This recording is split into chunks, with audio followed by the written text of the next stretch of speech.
I noticed it the first night. Not the silence, not the cold. The feeling. It came from the window across the room, the one facing the trees. It wasn't anything I could see at first, just pressure, like someone standing there, watching through the glass. I told myself it was just the forest. That's why I came here in the first place. No people, no noise, just a small cabin buried deep in the woods, a place where nothing could reach me. That's what I thought. The listing said open design, lots of natural light. I didn't think much about it until I stepped inside. Windows everywhere. On every wall. Big ones, small ones. Some right at eye level, others stretching from the floor up to the ceiling. It felt less like a cabin and more like something meant to be looked into. At first I liked it. It made the place feel bigger, less closed in. But that feeling didn't last long. By evening the trees outside turned black, not dark green, not shadows. Black. And the windows stopped feeling like openings. They started feeling like holes. I remember standing in the kitchen, holding a glass of water, when I first caught myself staring at that one window, the one facing straight into the thickest part of the woods. There was nothing there, just tree trunks packed too close together. Still, I couldn't look away. It felt wrong to turn my back to it. I laughed at myself then, quiet, awkward, like I needed to prove something. "You're alone," I said out loud. My voice sounded smaller than I expected. I drank the water and forced myself to walk past the window. I even stopped right in front of it, just to prove there was nothing on the other side. I leaned closer, pressed my fingers lightly against the glass. Cold. Too cold. The rest of the cabin was warm. The heater was working fine, but the glass felt like it had been sitting outside in winter. I pulled my hand back. That was the first time I thought something was off.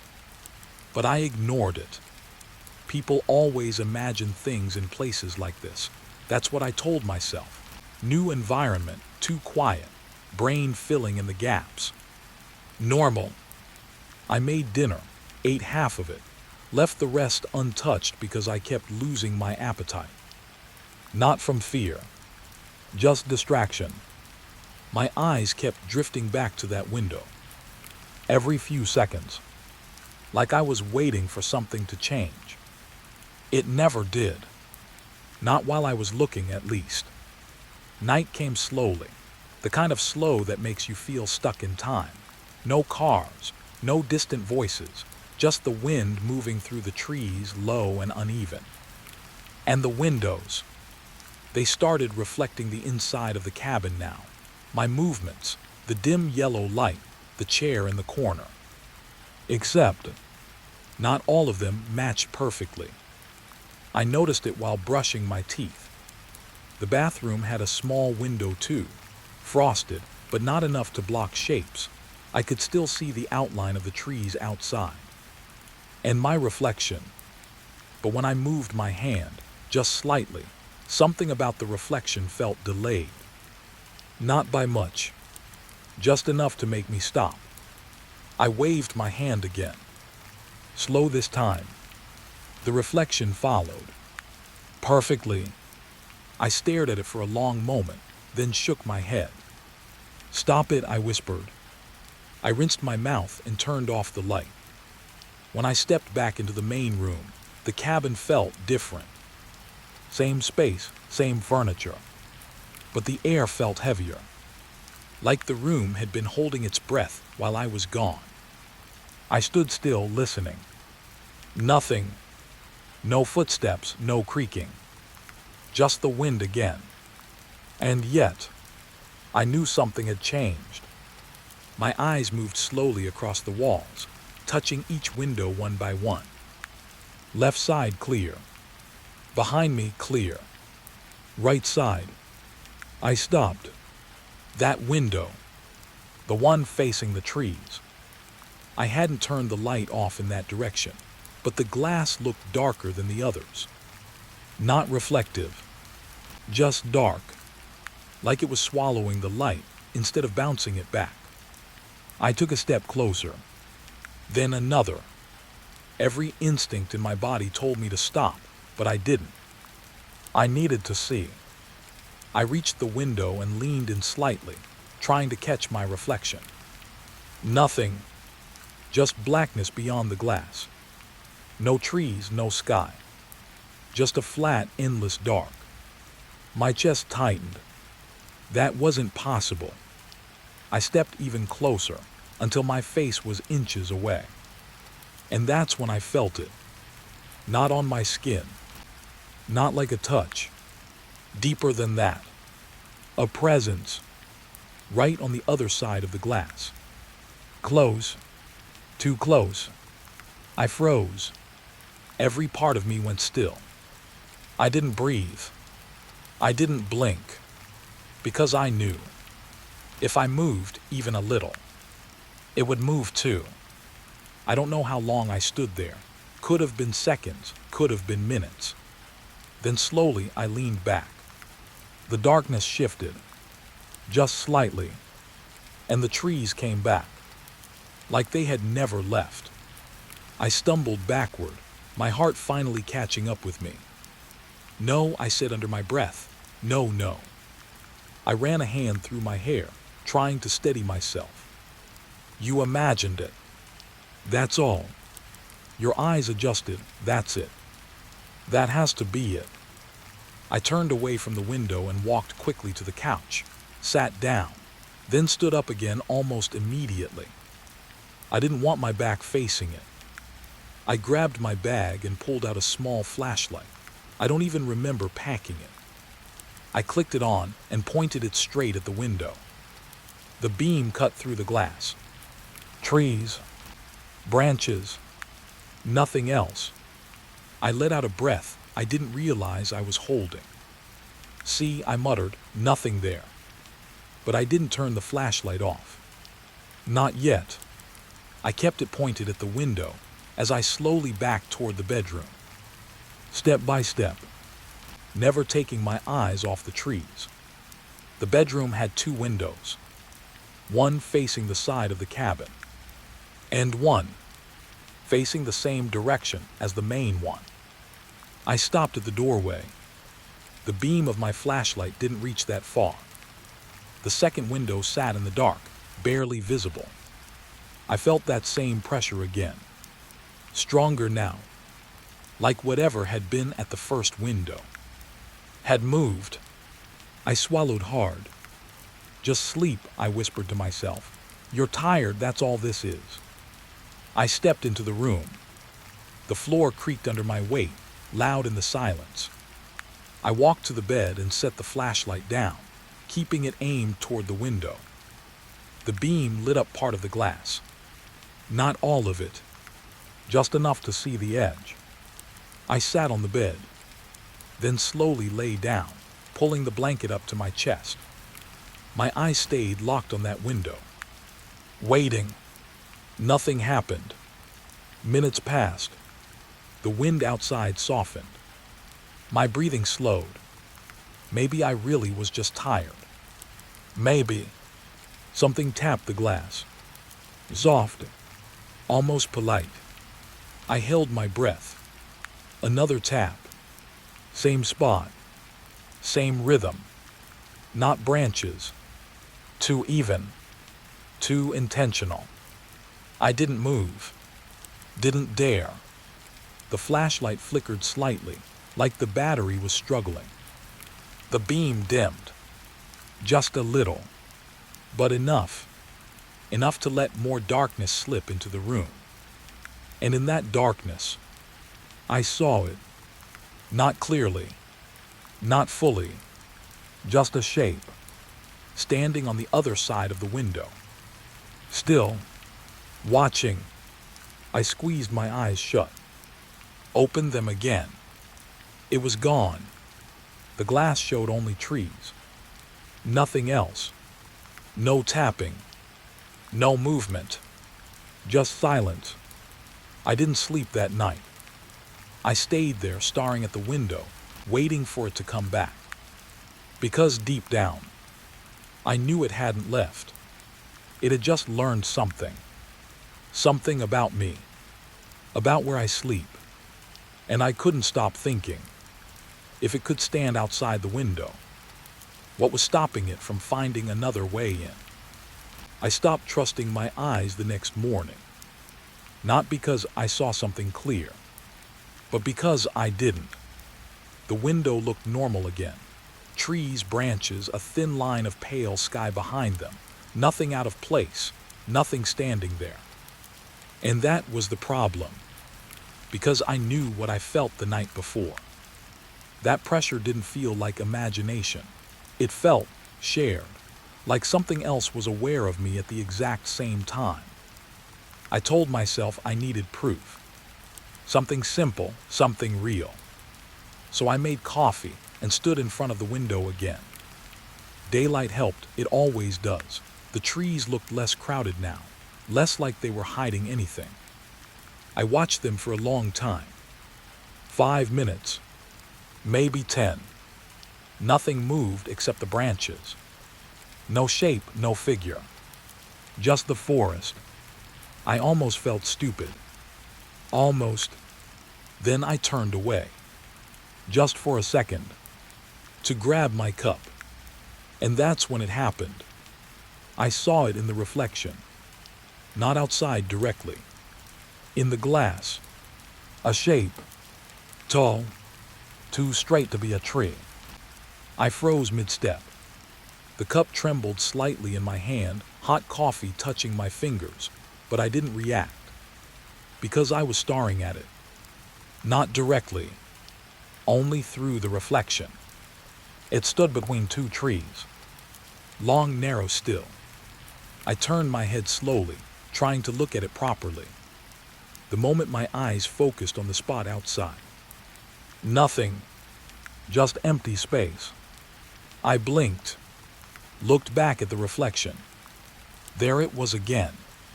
Same place. Same shape. Not moving. Watching. My chest tightened. No, I whispered, barely audible.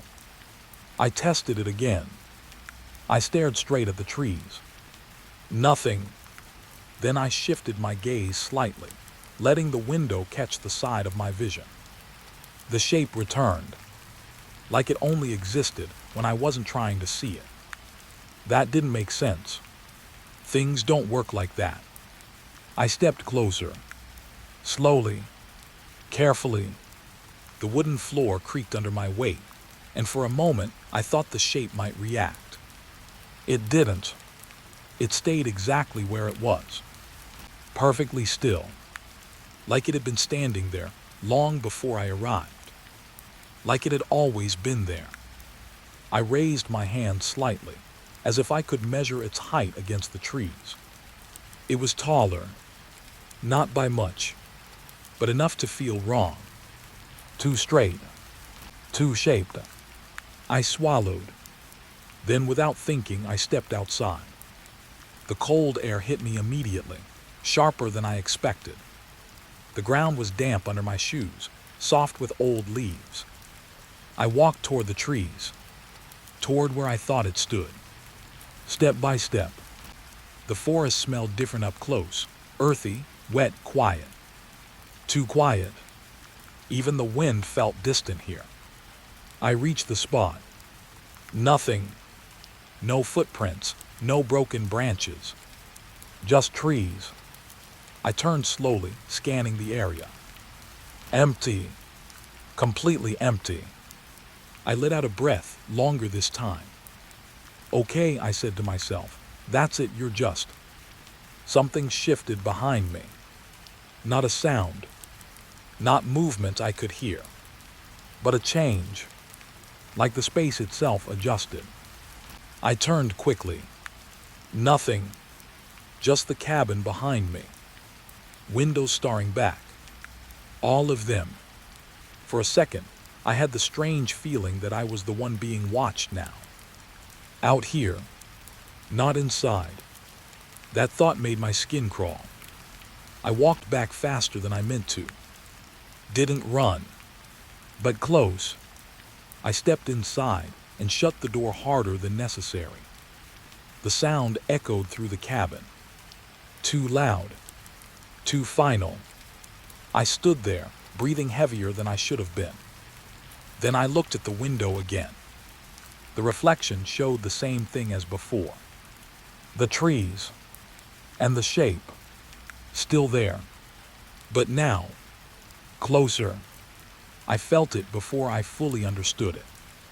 The distance had changed. It wasn't deep in the trees anymore. It had moved forward. Just slightly. But enough that I noticed without trying. My stomach dropped. "I just checked that spot," I said quietly. My voice didn't sound right. Too thin. Too unsure. I moved closer to the window again, slower this time. The shape stayed in the reflection.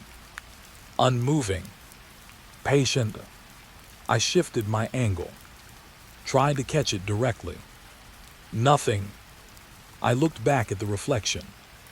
There it was. Exactly where it shouldn't be. I felt something else then. Not fear. Not yet. Recognition. Like my body understood something my mind hadn't caught up to. This wasn't random. It wasn't just appearing and disappearing. It was reacting. To me. To how I looked at it. I tested it again. I stared straight at the trees for a few seconds, then slowly looked away. The shape appeared instantly. Closer again. A small shift, but undeniable. My breath caught in my throat. It moves when I'm not looking. The thought came quietly. Too quietly. Like it had been waiting. I stepped back from the window. The cabin suddenly felt smaller. Too many windows. Too many angles. Too many ways to not see something. I turned in a slow circle, checking each one. Every pane of glass felt like a blind spot now. Like something could be standing just out of sight at any moment. Watching. Waiting. I grabbed the curtains. Thin fabric, barely useful, but it was something. I pulled them closed over the main window. The fabric slid across with a soft sound, blocking the view. Relief hit me instantly. Short. Temporary. Because the moment the window disappeared. The feeling didn't. It was still there. Stronger now. Not outside anymore. Closer. Inside the cabin. I froze. "No," I whispered. That didn't make sense. I turned slowly toward the other windows. The ones I hadn't covered. The light shifted slightly as clouds passed overhead. For a second, the reflections deepened. And in one of them, I saw it again. Not in the forest. Not outside. Inside the reflection. Standing behind me. I spun around. Nothing. Empty room. Same furniture. Same silence. I backed away slowly, my heart pounding now. I looked back at the window. The reflection showed only me. Alone. But I knew that wasn't true anymore. Because I understood something now. Something worse than seeing it clearly. It didn't need to be seen directly. That wasn't how it worked. It existed in the spaces I ignored. In the angles I didn't check. In the moments I looked away. And every time I did, it got closer. I moved quickly then, pulling curtains over every window I could. One by one. Blocking them out. Shutting them down. Until the cabin felt darker. Smaller. Safer. At least that's what I told myself. I stood in the middle of the room, surrounded by covered windows. No reflections. No forest. No shapes. Just me. And silence. For a moment, it worked. My breathing slowed. My hands stopped shaking. Maybe that was the answer. Just don't look. Don't give it away in. I nodded to myself. Yes, I whispered, that's it. But then something soft brushed against the curtain behind me. Not loud, not sudden, just a slow drag. Like fingers, testing the fabric. I didn't turn around. I couldn't, because I realized something too late. If it only moves when I'm not looking, then covering the windows means I can't see it at all. And now, I had no idea where it was standing. I didn't open the curtains again. Not that day. Not that night. I told myself if I couldn't see it, it couldn't move closer. That was the rule I made in my head, the only rule that made sense.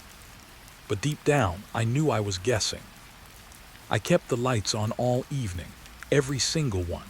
The cabin felt wrong without shadows, but it felt worse with them. Light at least gave me edges.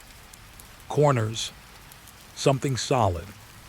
I stayed in the main room most of the time, sitting on the couch, staring at the closed curtains like they might breathe if I looked long enough. Every now and then, I thought I saw them shift. Just slightly.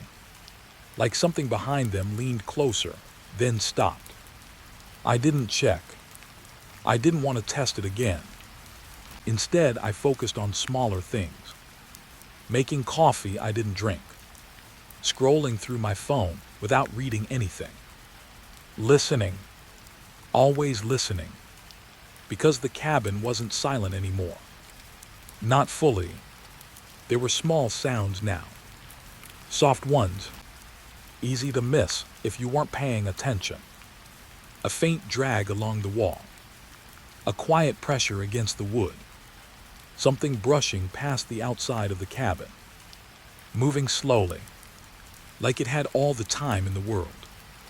Each time I heard it, I froze. Counted my breaths. Waited for it to stop. Sometimes it did. Sometimes it just moved away. That was worse, because I never knew where it went. By the time night came, I was exhausted. Not sleepy, just worn down. Like my mind had been running for hours without stopping. I didn't want to go into the bedroom. I knew what window was in there. I knew which direction it faced. But I couldn't stay on the couch all night. Or maybe I could have. I just didn't. I grabbed the flashlight again, held it tight this time, and walked slowly toward the bedroom. Each step felt heavier than it should have been. Like I was walking towards something, not just into a room. The hallway felt longer, darker, even with the lights on. I reached the doorway and stopped. The curtain was still closed over the bedroom window. Flat, still, nothing pressing against it. That helped. A little. I stepped inside. The air felt colder in here. Not by much. Just enough to notice. I moved toward the bed and set the flashlight on the nightstand, keeping it aimed at the curtain. Same as before. I sat down. Waited. Nothing moved. No sound. No shift. Just silence. See, I whispered, it's fine. But I didn't believe it. Not fully. I lay down slowly, keeping my eyes on the curtain. My body felt tense, like it didn't want to relax. Every small sound felt louder in the dark. The hum of the heater. The faint creak of wood settling. My own breathing. Time passed. I don't know how long. But eventually, my eyes got heavy. Not from comfort. From exhaustion. That kind of tired that pulls you under whether you want it or not. I told myself I'd just close my eyes for a second. Just a second. I didn't even remember falling asleep. I woke up because something felt wrong. Not loud. Not sudden. Just wrong. My eyes opened slowly. The room was darker now. The flashlight had gone out. The only light came from the main room, faint and yellow, barely reaching inside. I didn't move, didn't sit up. I just stared straight ahead. At the curtain, something had changed. I could feel it.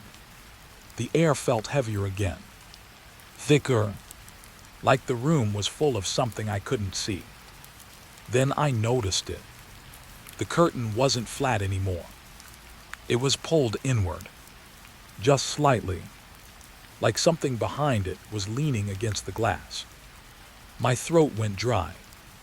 I didn't blink, didn't breathe. I just stared. Slowly the fabric shifted. Not a full movement, just a small adjustment, like weight settling. And then it stopped. I felt it again. That same presence from the first night. Closer now. Closer than before. Right on the other side of that curtain. I wanted to move. To sit up, to run, to turn on the light.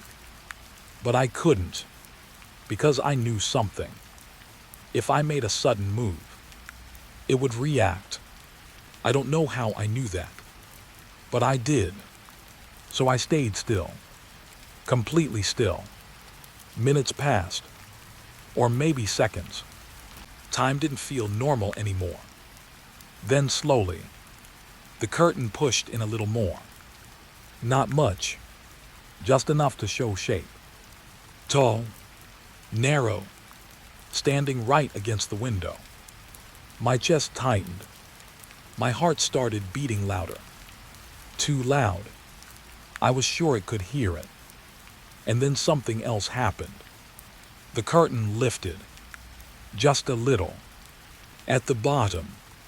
Like something pressed closer from behind. I saw the outline clearer now. Long.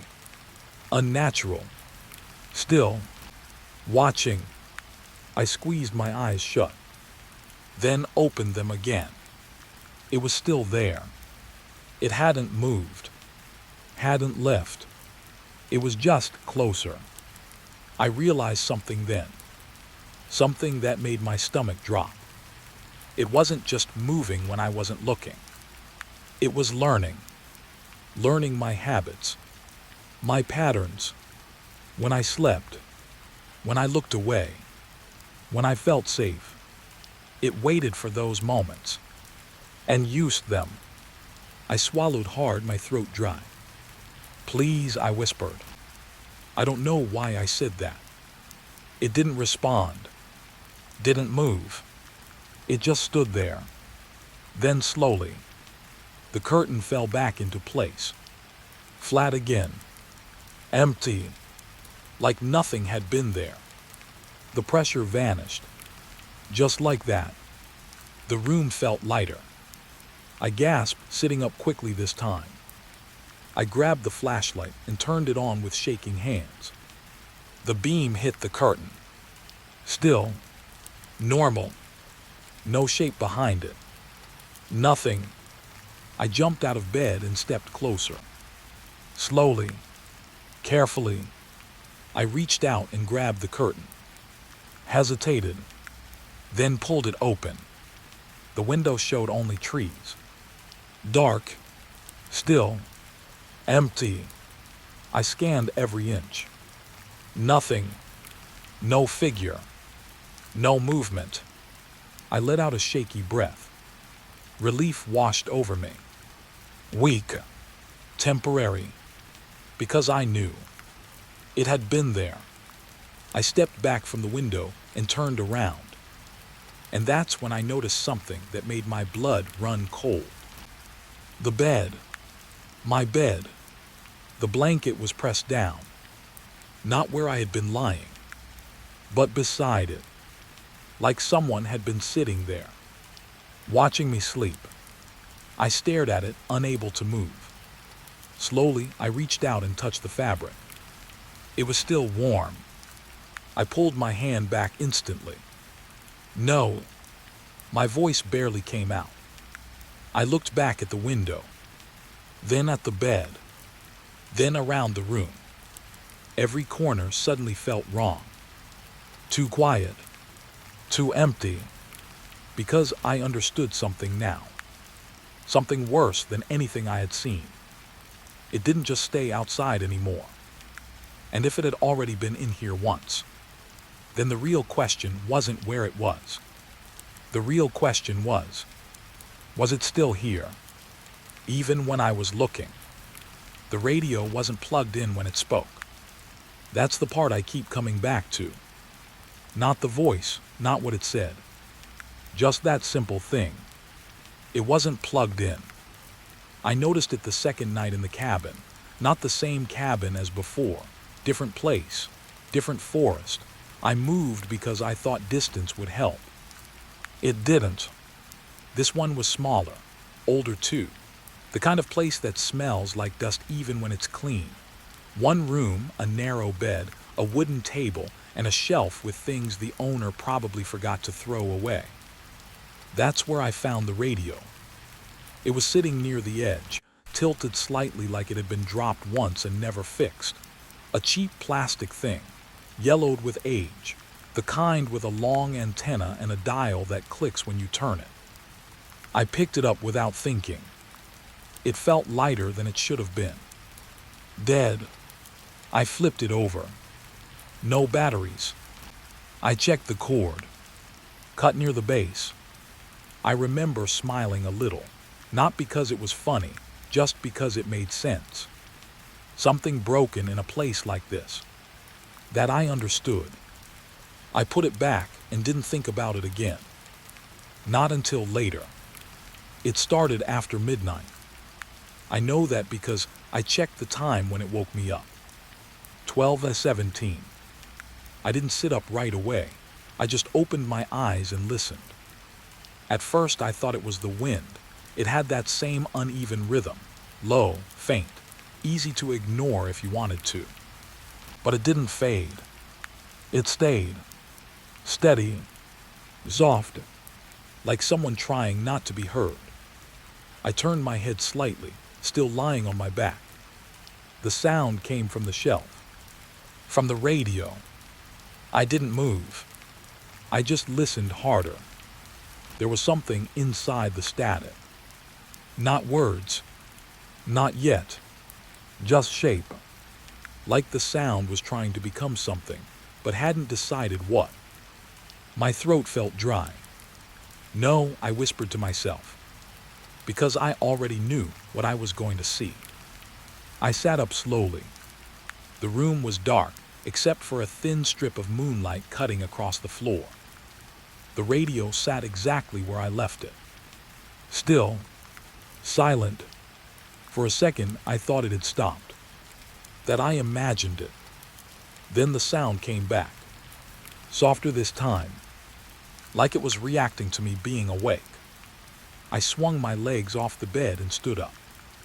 Each step toward the shelf felt heavier than the last. The wooden floor creaked under my weight. Too loud. Everything felt too loud except the radio. That stayed quiet. Controlled. I reached the shelf and stared at it. Nothing moved.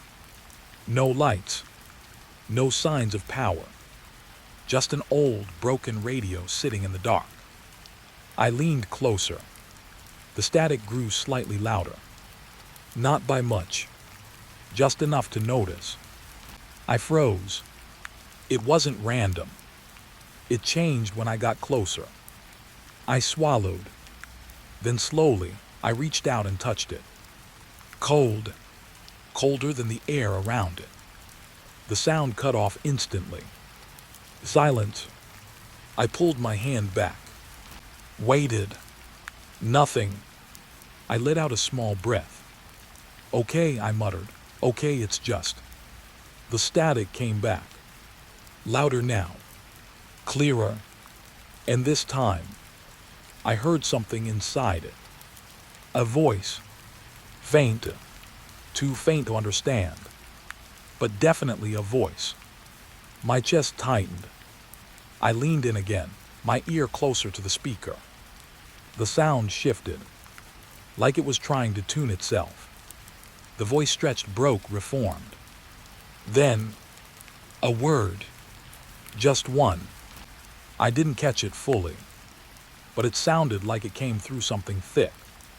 Like water. Or distance. I stepped back quickly. No, I said again, louder this time. Because now there was no explanation I liked. I grabbed the radio and turned it around. The cord was still cut. I pressed the power button anyway. Nothing happened. Of course, nothing happened. I shook it slightly. No batteries inside. No hidden compartment. Nothing. The static kept going. Unbothered. Steady. Like it didn't need any of that. I placed it back on the shelf slowly. Carefully. Like it might react if I moved too fast. The voice came again. A little clearer now. Still quiet. Still buried under static. But closer. Like it was adjusting. Learning how to reach me. I backed away toward the bed. Step by step. Never taking my eyes off it. The radio didn't move. But the sound followed me. Not louder. Just present. Constant. I sat down on the edge of the bed. The mattress dipped under my weight. The sound didn't change. Didn't react. That felt wrong. It had reacted before. When I got closer. So why not now? I tested it. I stood up again and took a step toward it. The static shifted immediately. Sharper. More focused. Like a signal locking in. I froze. It knows where I am. The thought came without effort. Too quickly. Too naturally. I stepped back again. The sound softened. Not gone. Just distant again. Like it didn't care when I moved away. Only when I moved closer. I sat back down slowly. My hands felt cold now. Not from the room. From something else. Something inside me. The voice came again. Longer this time. More words. But still broken. Still hard to understand. I leaned forward slightly, trying to catch something clear. Anything. The static cracked for a second. Just a second. And in that gap, I heard it. A whisper. Clear enough to feel. Not clear enough to fully understand. But I knew one thing. It wasn't random. It was directed. At me. I shook my head, trying to push the thought away. This isn't real, I said under my breath. But my voice didn't sound convinced. The radio kept speaking. Slowly. Carefully. Like it was learning how to use my language. Each word coming a little clearer than the last. Each pause a little shorter. I lay back on the bed, staring at the ceiling. The sound filled the room now. Not loud. Just constant. Impossible to ignore. I closed my eyes. Not to sleep. Just to listen better. The voice kept going. Fragments. Broken sentences. Then something changed. The rhythm shifted. The pauses disappeared. And for the first time, it sounded like it was speaking normally. Not struggling. Not searching. Just speaking. I opened my eyes. Sat up slowly. The radio hadn't moved. But the sound had. It didn't feel like it was coming from the shelf anymore. It felt closer. Like it was inside the room itself. I stood up. My legs felt unsteady. I walked toward the radio again. The static sharpened as I got closer. The voice grew clearer. And then, it said something I understood. Not fully. Just one word. But it was enough. Because it wasn't random. It wasn't noise. It was my name. I stopped walking. Every part of me went still. The room felt smaller, the air thicker. "No," I whispered. The radio didn't respond. It didn't need to. The voice came again, softer this time, slower, like it knew I heard it, like it knew it didn't have to try anymore. I looked at the cord again. Still cut, still useless. I reached out and touched it one more time. The sound didn't stop this time. It stayed, steady, unbroken, like my touch didn't matter anymore, like it had already found a better way. I pulled my hand back slowly, my chest rising and falling faster now, because I understood something worse than before. It didn't need power. It didn't need wires. It didn't even need the radio. That was just how it started. And if it could say my name now, then the real question wasn't how it was speaking. The real question was, how long had it been trying to reach me before I ever heard it? It didn't stop after saying my name. That would have been easier. If it had just said it once and gone quiet, I could have told myself it was a trick, a sound that felt familiar, a pattern my brain forced into something real. But it kept going, soft at first, careful, like it knew I was listening now. I didn't move from where I was standing. The space between me and the shelf felt important, like crossing it would mean something. The radio sat there, still and harmless looking, but the voice wasn't inside it anymore. I could feel that. It was in the air. Close. Too close. "Say it again," I whispered without thinking. I don't know why I said that. Maybe I needed proof. Maybe I wanted to be wrong. For a second, nothing happened. The static thinned out slightly. Then, it said my name again. Clearer this time. Not perfect, but close enough that there was no doubt. My chest tightened. I felt something drop inside me. That quiet moment where fear stops being an idea and becomes real. I shook my head slowly. "No," I said. "No, that's not." The voice interrupted me. Not louder, just more certain. Like it wasn't guessing anymore. Like it knew exactly how to speak now. It said my name again, then paused, and then it said something else. A place, a small one, a street I grew up on. I froze. My mind didn't react right away.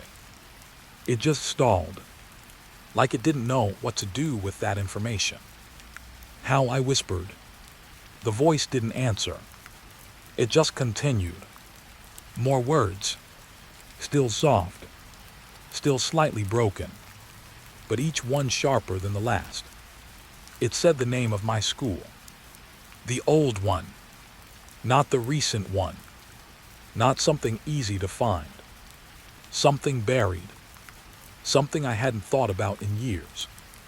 I took a step back. My heel hit the bed. I sat down without meaning to. My hands felt cold again. Numb, like they weren't fully mine. "This isn't real," I said quietly. But the voice didn't stop. It kept going, slowly building, like it was walking through my past, piece by piece, not in order, not clean, just fragments, but every fragment was right. Every one. I leaned forward, my elbows on my knees trying to focus, trying to catch a mistake, anything that didn't fit. There wasn't one. It didn't rush. It didn't need to. It knew I wasn't going anywhere. And that scared me more than anything. Because it was right. I wasn't moving. I couldn't. My body felt stuck between leaving and listening. And listening was winning. The voice paused again, longer this time. The static returned, softer now, almost like breathing. Then it spoke again, slower, more careful, like it was choosing something specific. It set a date. I didn't recognize it at first, not immediately, but something about it felt heavy, familiar in a way I didn't like. I closed my eyes for a second, tried to place it, and then it hit me. My chest tightened sharply. No, I said under my breath. It was the day my father died. I hadn't said that out loud in years. Hadn't written it anywhere.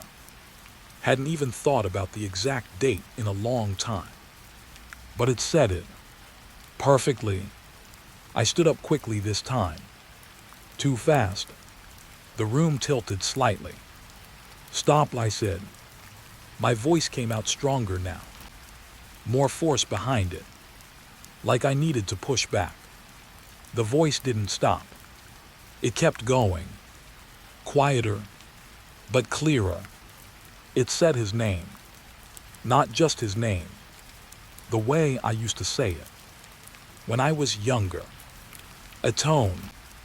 A feeling. Something I didn't even realize I remembered. My throat tightened. Stop, I said again. Louder. The radio crackled softly. The static shifted.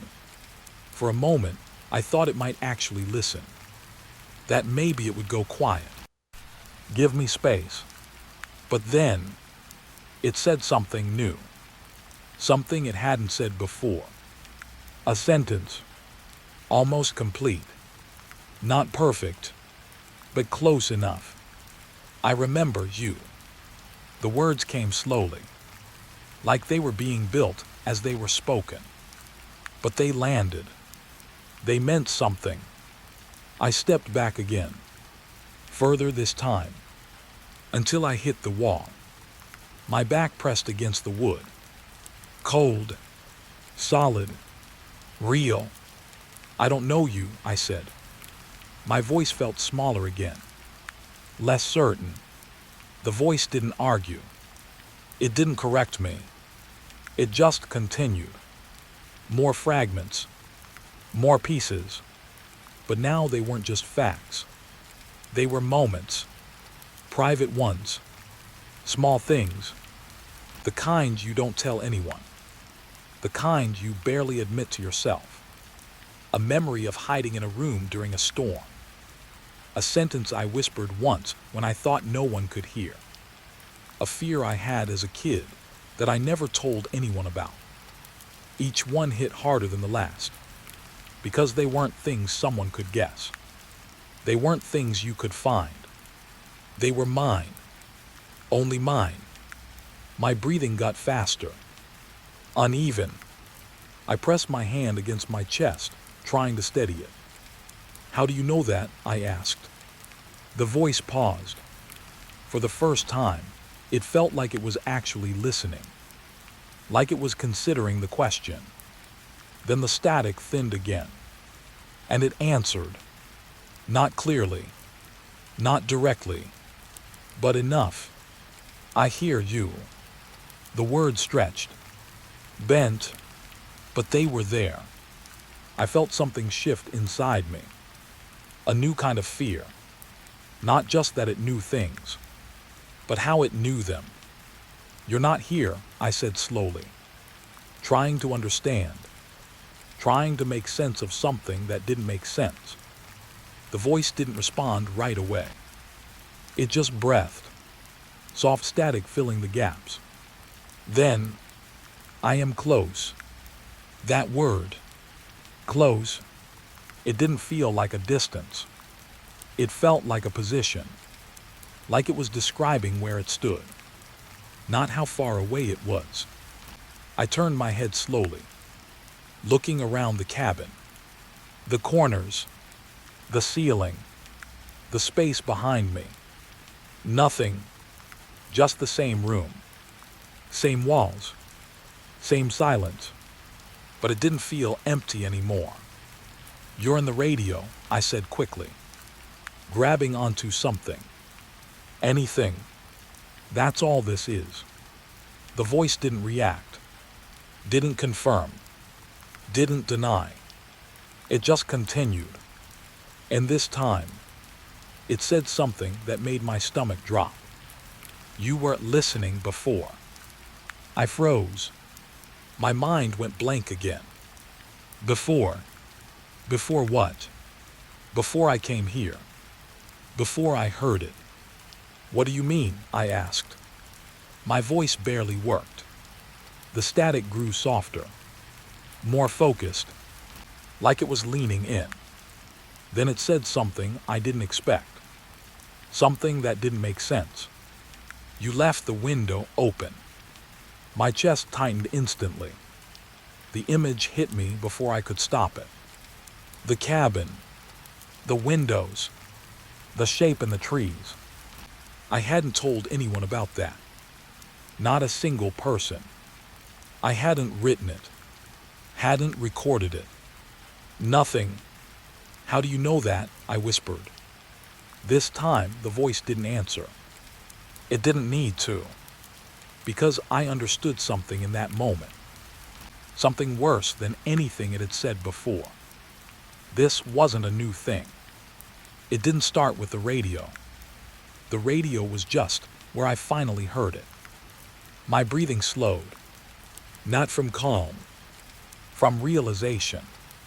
Because if it knew about that cabin, if it knew about the window, then it had been there, watching, listening, long before I ever came here. The voice spoke again. Soft, certain, closer than before. "I can see you better now." I didn't move, didn't speak, because I wasn't thinking about the radio anymore. I was thinking about something else, something worse. If it could see me better now, then what was stopping it before? And what had changed that finally let it get this close? The voice wasn't in the radio anymore. I knew that before I proved it. It was just a feeling at first, the same kind I had in the other cabin, when something stood outside the window and waited for me to notice. That same pressure. Close. Watching. Listening. The radio was still making sound. The static hadn't stopped. The voice still slipped through it now and then, soft and careful. But it didn't feel like the source anymore. It felt like an echo, like something repeating what was already being said somewhere else. I stood there in the middle of the room, trying to separate the two. The sound and the presence, they didn't match. That was the problem. I turned slowly toward the door. The cabin felt smaller now, the walls closer, the air heavier. The voice came again. My name, quieter than before, but not from the shelf. This time, it came from the direction of the door. I froze. My eyes locked onto the handle. Old metal, slightly rusted still. Nothing moved, but I could feel it. Something beyond it. Not far, not deep in the forest. Closer than that. Waiting. "You're outside," I whispered. The words came out before I could stop them. The static shifted behind me. The radio crackled, like it didn't like that I understood. Or maybe like it didn't matter anymore. The voice came again. Not from the radio. Not fully. It slipped through the wood, through the cracks. Soft, stretched. "Come here." My chest tightened. I took a step back. Then another. My heel hit the bed again. Same spot. Same feeling. But this time I didn't sit down. I stayed standing. Because something inside me had changed. Fear was still there. But something else had grown under it. Curiosity. Not the normal kind. Not safe. the kind that pulls you closer to something you know you shouldn't touch. I shook my head. No, I said, but my feet didn't move away from the door. They moved toward it. Slow, careful, each step quieter than the last. The voice didn't rush me. It didn't repeat itself. It just waited, like it knew I would come anyway. I reached the door. My hand hovered over the handle.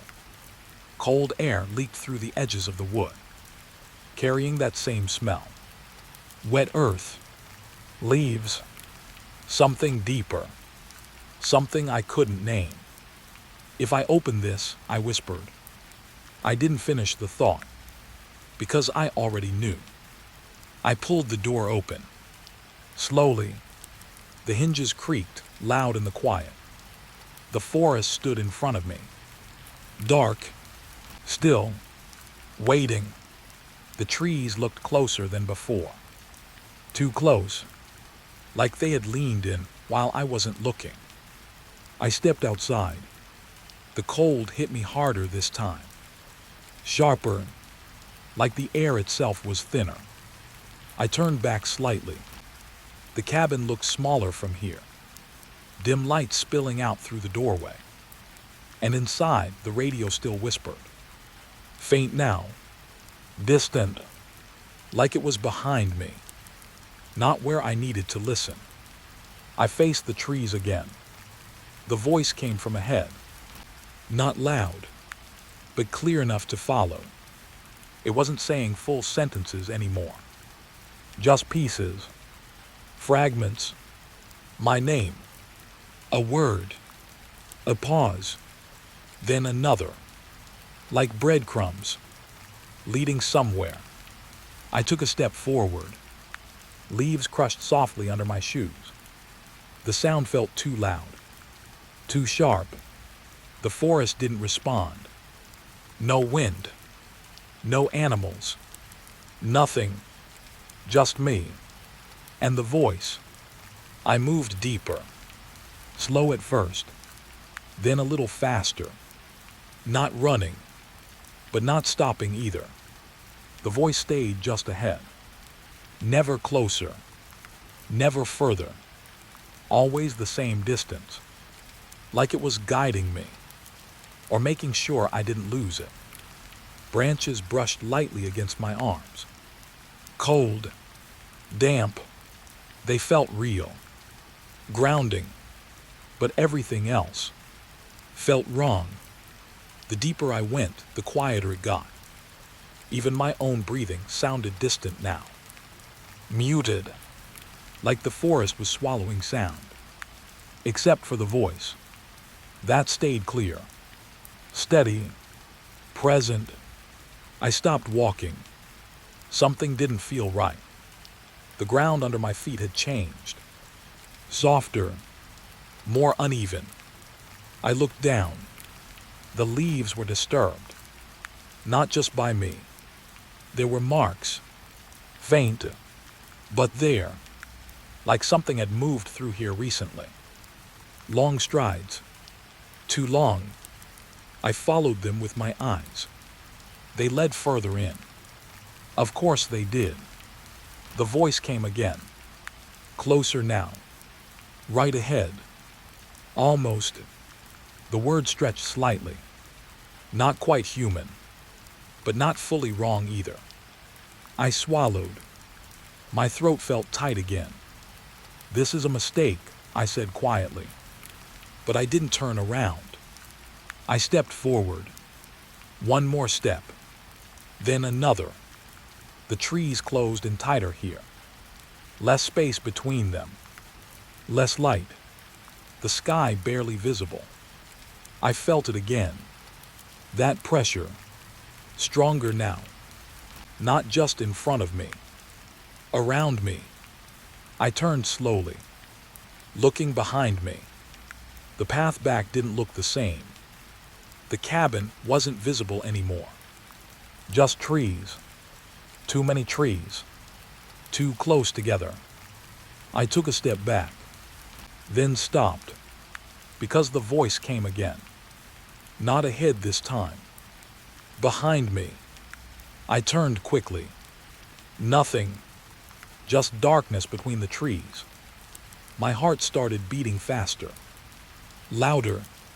The voice shifted again. To my left. Then my right. Not moving fast. Just repositioning. Like it wasn't in one place. Like it was circling. I stood still, trying to track it, trying to understand. It's not coming from one spot, I whispered. The realization settled slowly.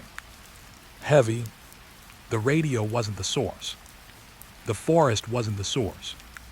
The voice wasn't traveling. It was everywhere. Or maybe it was adjusting itself to me. I took a slow breath. The air felt colder now, harder to pull in. What do you want? I asked. The question hung in the silence. For a moment, nothing answered. Then, right behind me, close, too close, I found you. I spun around. Nothing. No shape. No figure. Just trees. Still. Silent. But the space felt occupied. Like something stood just out of sight. I stepped back again. My foot caught on something. I stumbled slightly, then steadied myself. My hand brushed against a tree. Cold bark. Rough.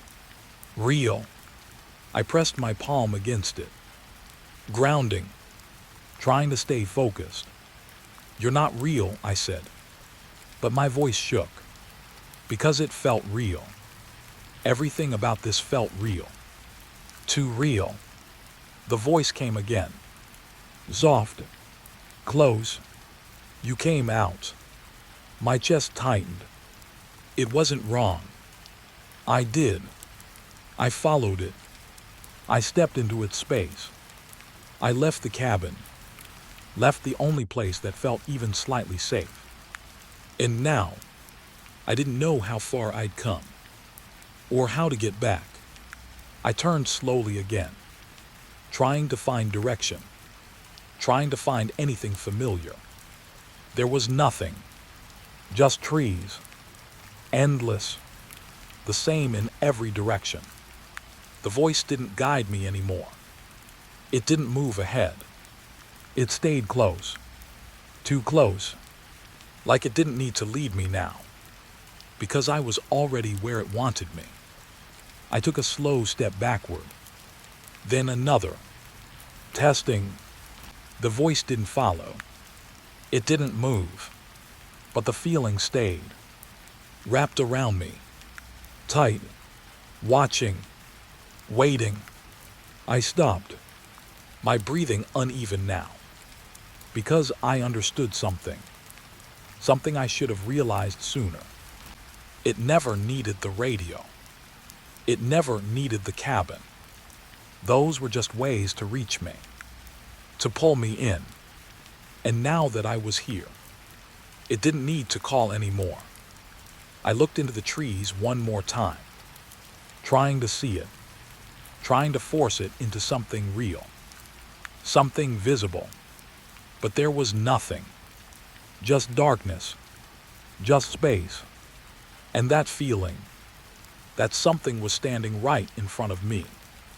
Close enough to touch. If I reached out. I didn't. I couldn't. Because I knew. If I finally saw it clearly. That would mean something worse. Something final. The voice whispered one last time. So soft I almost missed it. You listen better out here. I closed my eyes for a second. Just 1 second. And in that moment, I realized something that made my chest go cold. I wasn't following the voice anymore. It wasn't guiding me. It was adjusting me, teaching me how to hear it. And if that was true, then the next time I heard it, it might not come from outside at all. It wasn't sleeping. That's the first lie I told myself. The breathing in the bed sounded calm, too calm, like something that had done this 1,000 times before. In, out, slow, measured, but I wasn't standing in a place of sleep. I was standing in a place of awareness, because now I could feel it watching me back, even without movement, even without eyes. The cabin felt smaller than before, like the walls had leaned in slightly when I wasn't looking. I didn't move at first. Neither did it. The breathing stayed steady from the bed, like it was waiting for me to decide what kind of mistake I was going to make next. My throat felt dry. I tried to swallow. It didn't help. I didn't mean to stay, I whispered. My voice sounded wrong in the room. Too soft. Like it didn't belong here. The breathing didn't change. That silence between my words and its response felt louder than sound. I took a slow step backward. The floor creaked under me. Instant regret hit my chest, because the breathing stopped. Not fully, just paused, like something had lifted its attention. The room went still. No air movement. No sound. Even the wood seemed to hold its breath with me. I froze. My heart started hitting harder. One beat, then another. Then, the breathing came back, but different. Not from the bed this time. From the corner of the room. I turned my head slowly. Nothing there. Just shadow. Just wall. But the sound was clear. Too close to be imagination. Too steady to be random. I took another step back. The floor creaked again. The breathing shifted instantly. Now behind me. I didn't turn. I couldn't, because I understood something in that moment. It wasn't moving around the room. It was reacting to me. I was the one changing its position. Every step I took, it followed. Not physically, but in awareness, like I was dragging its attention across the space. My chest tightened. "This is not happening," I whispered. The words felt useless, because the room didn't agree. The bed creaked softly, not loud, just enough to make my skin tighten, like weight had shifted under the blanket. I looked anyway. I shouldn't have. The dip in the blanket was gone. Just for a second. Then it slowly formed again. Deeper than before. Like something had settled back into it. But not the same way. Now it felt deliberate. Like it knew I was watching. I took another step back. The breathing changed again. Closer. Right behind me now. Warm air touched the back of my neck. I didn't feel it like wind. I felt it like presence. Like something leaning in without touching. My fingers curled tight. I still didn't turn, because turning felt like agreement. Like giving it permission to be real. A thought crossed my mind. Maybe it only exists when I acknowledge it. That idea scared me more than anything else. So I stayed still. The breathing continued. Slow, controlled, patient, like it had all the time in the world. Then something happened that broke my focus. The mug on the table shifted. Not dramatically, just slightly. A small slide across the wood. No sound, no scrape. It just moved. My eyes locked onto it instantly. I didn't touch it. I hadn't even been near it. The cabin was still, except for that movement. That impossible quiet movement. The breathing paused again, like it was watching me notice, like it wanted me to notice. I took a slow step sideways. The mug didn't move again, but the breathing followed instantly. From behind, always behind. I turned my head just slightly, enough to see the edge of the bed again. The blanket was raised now, just slightly, like something underneath had shifted its weight. My stomach dropped, because now I wasn't just feeling it. I was seeing it react. I stepped back toward the door without thinking. The breathing stayed close, matching me. Not faster, not slower, just aligned, like it was learning my rhythm. The door was still open behind me. Dark forest waiting outside. I could leave. I knew that. But something in me hesitated, because outside didn't feel safe either anymore. Not after what I'd already felt following me from the trees. A sharp thought hit me. What if it came with me? That question froze me more than anything else. The breathing suddenly changed tone. Still calm, but lower, heavier, like it understood what I was thinking. You don't belong here, I whispered. The words felt strange as I said them. Not fear, not anger, just realization. Because it was true. I didn't belong here, but the cabin didn't belong to me either. The breathing shifted again. This time, it sounded almost like agreement. Not comfort, not kindness, just recognition. Like I had finally said something correct. The bed creaked again, this time louder. The blanket sank deeper. And then, something under it turned slightly. Not fully visible, just enough to change the shape. A slow adjustment, like a body rolling in sleep. But I knew it wasn't sleep, because I could still feel it watching me. All of me, every breath I took now felt measured, observed. I stepped back again. My heel hit the table leg. A small sound echoed. Too loud. The breathing stopped immediately. Everything froze. Even me. Because I realized something terrifying. The sound I made didn't just disturb it.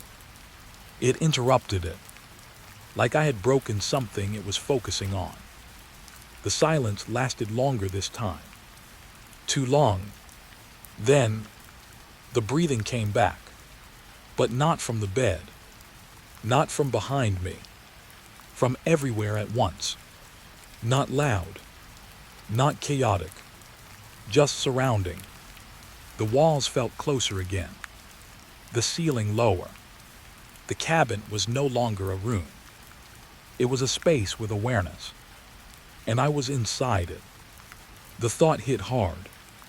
I'm the guest, I said slowly. The words tasted wrong. But they made sense now. Because nothing in here had reacted like it was surprised to see me. Nothing had asked me to leave. It had just adjusted. Like I was the unexpected variable. The breathing deepened slightly. Not in aggression. In acknowledgement. I looked toward the bed again. The blanket was completely still now. Perfect shape. Almost peaceful. But I knew better now. That wasn't rest. That was control. Something in this cabin didn't need to move. It just needed to exist. And I was the disturbance. The realization made my skin go cold. I took a careful step toward the door. The breathing followed instantly, matching me again. Still behind me. Still patient.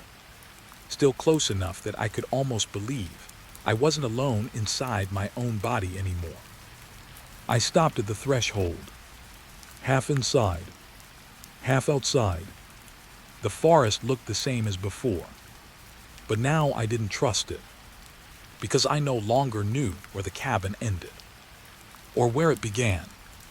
I looked back one last time. The room was still. Perfect. Waiting. And for a brief second, I understood something I didn't want to understand. This wasn't an empty place I had entered. It was a place that had already been living, and I was just the thing it hadn't expected to stay this long. The breathing didn't stop. It just waited, like it already knew. I wasn't done deciding yet. The note was already on the table when I woke up. I didn't remember falling asleep. That was the first problem. My head was still heavy, like I had been pulled out of a deep place too fast.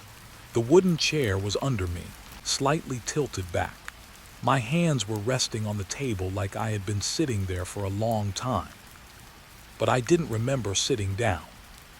I looked around the cabin slowly. Same room, same silence, same feeling that something was slightly off, even if nothing looked wrong at first. Then my eyes dropped to the paper. A single sheet, folded once, placed carefully in the center of the table, like someone wanted me to see it immediately. I didn't touch it at first, just stared. The edges were too clean for this place. No dust, no bending, no sign of age. It looked like it had been put here minutes ago. My throat tightened slightly. I reached out slowly and opened it. The handwriting was uneven, not messy, not neat, something in between, like it was written quickly but carefully at the same time. Only one line. Do not look outside after 2 a.m. I blinked. Once, twice. Then I let out a small breath I didn't know I was holding. That's it, I whispered. I leaned back in the chair a little. A warning. Nothing more. No explanation, no name, no signature. Just a rule. I looked toward the window. The cabin only had one. Small, fogged slightly at the edges. Outside, the forest was still. Too still. But that was normal out here. Right. I rubbed my face slowly. Maybe it was from the owner, some local superstition. People leave notes in cabins all the time. Don't feed the bears, don't leave food out, don't go out at night. Stuff like that. This felt the same. I folded the paper again and set it aside. It's nothing, I said quietly. But my voice didn't sound convinced. I stood up. The floor creaked under my weight. Normal sound. Familiar. I walked toward the window without thinking too much about it. The light outside was dull, gray morning light, or maybe late afternoon. It was hard to tell out here. Trees stood close together. No movement between them. No wind. I pressed my fingers lightly against the glass. Cold. Solid. Nothing strained. Just a forest. I exhaled slowly. 2M, I muttered. That's random. I stepped back. The note was still on the table. Unchanged. Still waiting like it mattered. I should have thrown it away right then. That's what I think now. But at that moment, it just felt like a leftover joke. Something someone wrote to scare the next visitor. I went to the small shelf near the wall. There was an old clock there. Analog. Rust around the edges. It was working.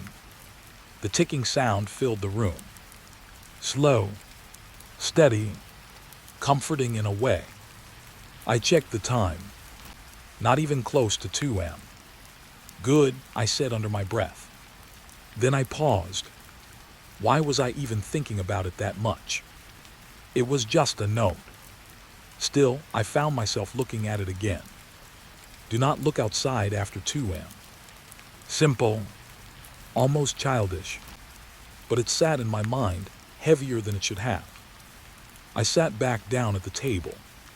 The chair creaked again. The silence in the cabin felt thicker now. Not scary, just noticeable, like when you realize a room is too quiet. I tapped my fingers lightly on the wood. One by one. The sound echoed too clearly. I stopped. Listened. Nothing else. No birds. No wind. No distant movement. Just the clock. Tick, tick, tick. Time felt slow in here. I looked at the window again, without meaning to. My eyes just went there. I frowned slightly. Why am I even thinking about this? I said out loud. My voice sounded too loud in the room. I stood up again, walked to the window, looked out. Same forest, same stillness, nothing new. I let out a breath, then stepped away. The cabin felt normal again. At least, I tried to make it feel normal. I checked my phone. No signal. Expected. Battery low. Also expected. I sat on the bed this time. The mattress was older than I thought. It sank slightly under me. Dust smell rose faintly. I lay back, stared at the ceiling. Wooden planks, small cracks. Nothing unusual. The clock kept ticking. I closed my eyes for a moment. Just a moment. My body felt heavy again. Too heavy. Like the sleep from before hadn't fully left me. I don't know how long I stayed like that. Maybe minutes. Maybe longer. But something pulled me out of it. A sound. Not from inside. From outside. Very faint. Like something brushing against the trees. I opened my eyes. Listened. Nothing. Just silence again. I sat up slowly. Looked toward the window. Still darkening outside. Time was passing. I checked the clock. Later than before. Not late, but closer. Closer to something. I stared at it longer than I meant to. Tick, tick, tick. Then I remembered the note again. Do not look outside after 2 a.m. I laughed a little under my breath. Who even writes stuff like that? I stood up and walked to the table again. Picked up the paper. Looked at it closely. No watermark, no logo, no ink smudge. Just handwriting. Simple. Direct. I flipped it over. Blank. Of course. I sighed. Set it down again. This is stupid, I said. But my voice wasn't as steady as before. I walked toward the window again. Just to prove to myself it was nothing. Just to remove the thought from my head. I looked outside. Still forest. Still nothing. I exhaled. See, I whispered. Then I checked the clock again. Closer now. Not by much, but enough for me to notice. I frowned. I don't know why I did it, but I stayed near the window this time. Watching. Waiting. The forest didn't change, but something inside me did. A small pressure started building in my chest. Not fear yet, just awareness. Like my brain was starting to count something I wasn't fully ready to notice. I looked away, walked back to the table, sat down, tried to distract myself, but the clock kept pulling my attention. Tick, tick, tick. Each sound felt slightly sharper now. I tapped my foot lightly on the floor, then stopped, because I realized something. The cabin had started feeling quieter again. Not normal quiet. Different quiet. Like sound was being removed slowly. I looked at the window. Darkness outside had deepened faster than I expected. My throat tightened slightly. Okay, I said quietly. It's just night coming faster, that's all. But I checked the clock again anyway. My hand paused halfway. Because it was closer now. Much closer. My breathing slowed without me asking it to. I leaned back in the chair. Eyes fixed on the window now. Not thinking. Just watching. The note was still on the table beside me. I hadn't moved it. It sat there like it was waiting for something to happen. Tick, tick, tick. The clock didn't change, but the room felt like it did. And somewhere deep in the back of my mind, I started wondering why the rule didn't say what happens if you do look outside after 2 a.m. Only that you shouldn't. And for the first time, I found myself not sure I wanted to find out the reason. Because the night outside didn't feel like it was arriving anymore. It felt like it was waiting for permission. The first time I looked outside, I didn't even mean to. That's the part that still messes with my head. Because I was just standing there, holding a cup of cold coffee, thinking about nothing important, when my eyes drifted toward the window. Like it was normal. Like I hadn't already read the rule 10 times in my head. Do not look outside after 2 a.m. The clock wasn't there anymore in my mind. Time had started to feel loose, stretchy. The cabin was darker now, but not fully night yet. That strange in-between where everything looks like it's holding its breath. I remember walking slowly toward the window without thinking. One step, then another. The floor creaked under me, and I paused each time, like the sound might wake something up outside. But nothing reacted. No wind. No animals. No distant movement. Just silence pressed against the glass. I stopped right in front of the window. My reflection looked back at me. Tired eyes. Flat expression. Like I had already been here too long. I took a sip of the coffee. It was bitter. Cold. I frowned slightly and looked down at the mug. That's when I heard it. Not a sound inside the cabin. Outside, a small shift in the trees, like something brushing past bark. Slow, careful. My eyes lifted automatically. And that was the moment everything changed. I looked outside, just for a second.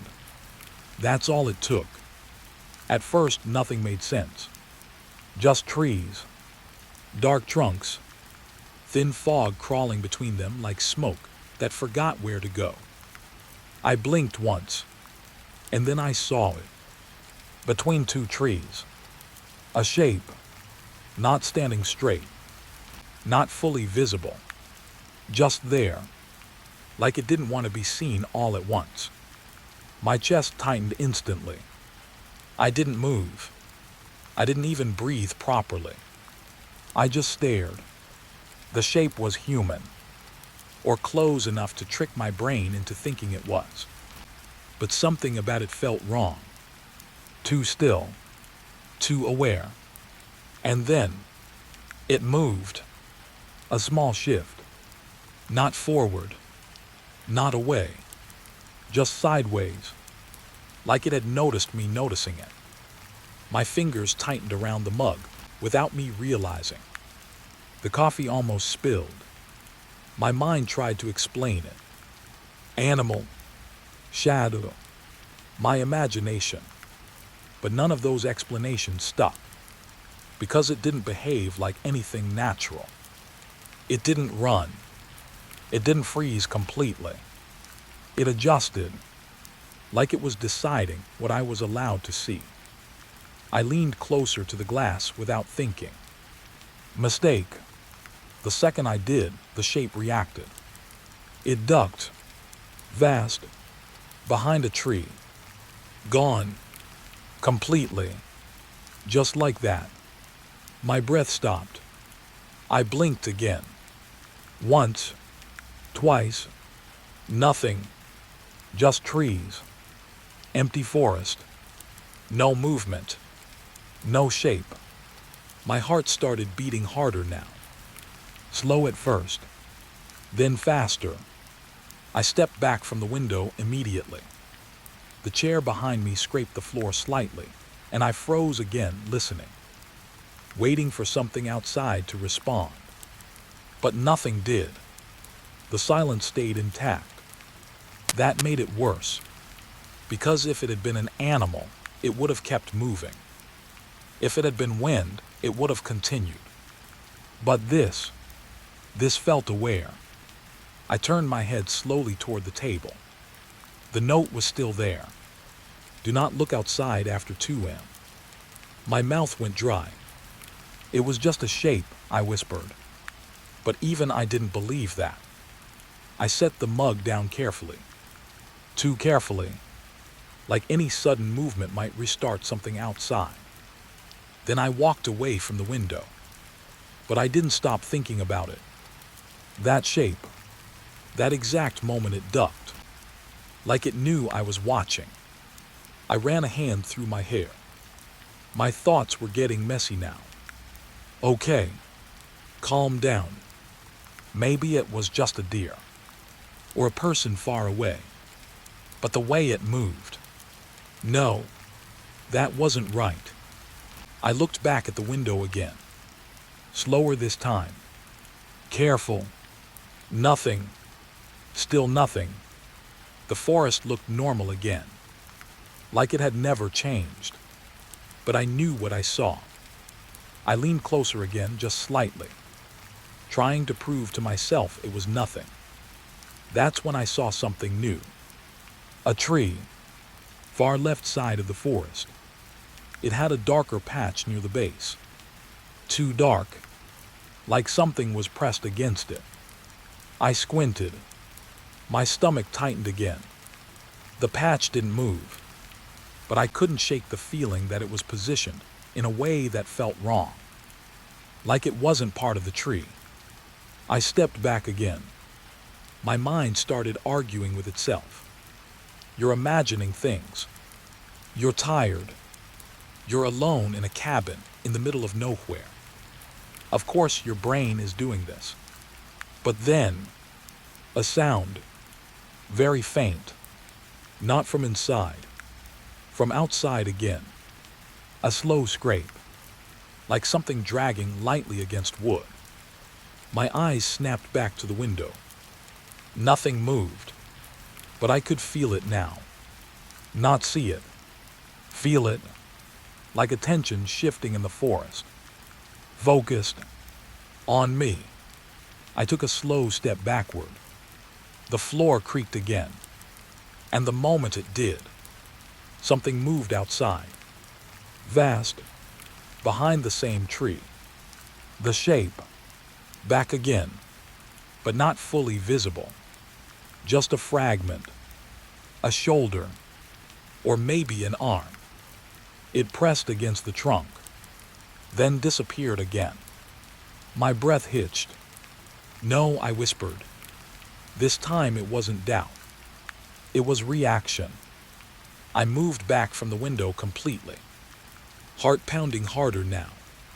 I forced myself to sit down. Chair felt unstable under me. My hands were slightly shaking. I stared at the window from a distance now, not trusting it anymore. The forest outside was still dark, still quiet, but now it didn't feel empty. It felt occupied, like I had just been allowed to see something that wasn't supposed to be noticed. My throat tightened. I tried to think logically. If something was out there, it would have approached. It would have shown itself fully. Right, but it didn't. It hid. Only when I looked. Only when I focused. That thought made my skin cold. I stood up again slowly. Walked toward the window one more time. I shouldn't have, but I needed to know. I leaned in just slightly. Careful this time. No sudden movement. Just eyes. Scanning. Trees. Fog. Darkness. Nothing. I exhaled slowly. Maybe it really was nothing. Maybe something moved. Close. Too close.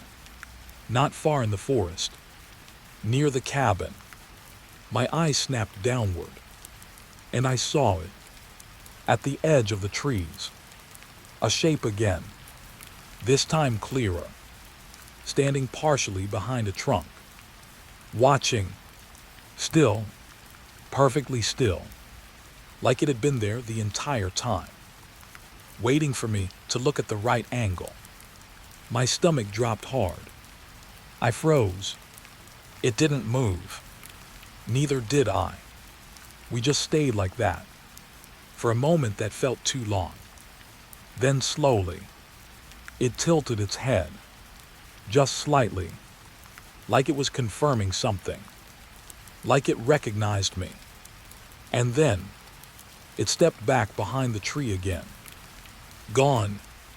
I backed away from the window instantly this time. No hesitation. My breathing was uneven now. My mind was racing. That wasn't random. That wasn't an animal. That wasn't my imagination. It reacted too precisely, too deliberately. I looked at the note again. Do not look outside after 2 a.m. My hands felt cold. Why? I said quietly. But no answer came. The cabin stayed silent. But now the silence felt different. Not empty. Watching. I sat back down slowly, trying to steady my breathing. But my eyes kept drifting toward the window again, even when I didn't want them to. Because now I knew something I didn't know before.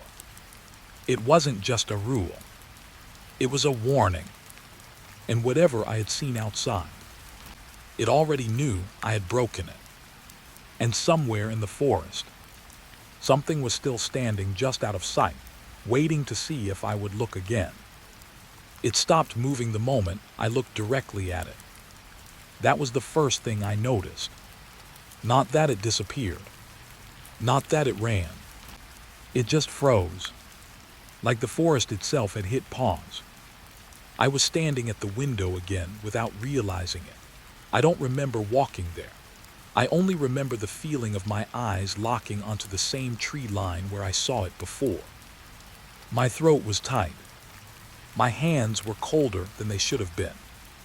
And there it was again, between the trees. Same shape, same wrong stillness. But this time, something felt different, like it knew I was watching. I didn't breathe for a few seconds. Neither did it.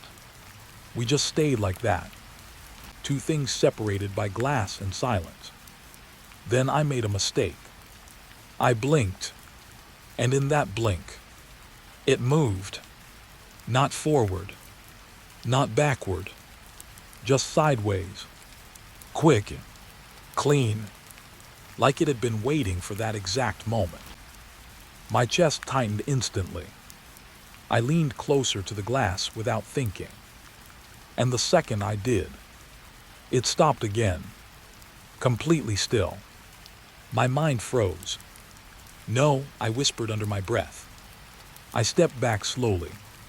The moment I moved away from the window, it moved again, this time deeper into the trees. Just a shift of its body, barely visible, but it was real. My heart started pounding harder now. I leaned forward again just slightly, trying to test it. And again, it froze, like it was copying me, reacting only to my attention. I backed away fast this time, and it moved deeper into the forest, disappearing behind a trunk. My stomach dropped. I wasn't imagining it. It wasn't random. It was responding. Not to sound, not to movement, to me, to where I was looking. I stood in the middle of the room now, not knowing what to do with my body. My eyes kept going back to the window anyway, like they weren't mine anymore. I swallowed hard.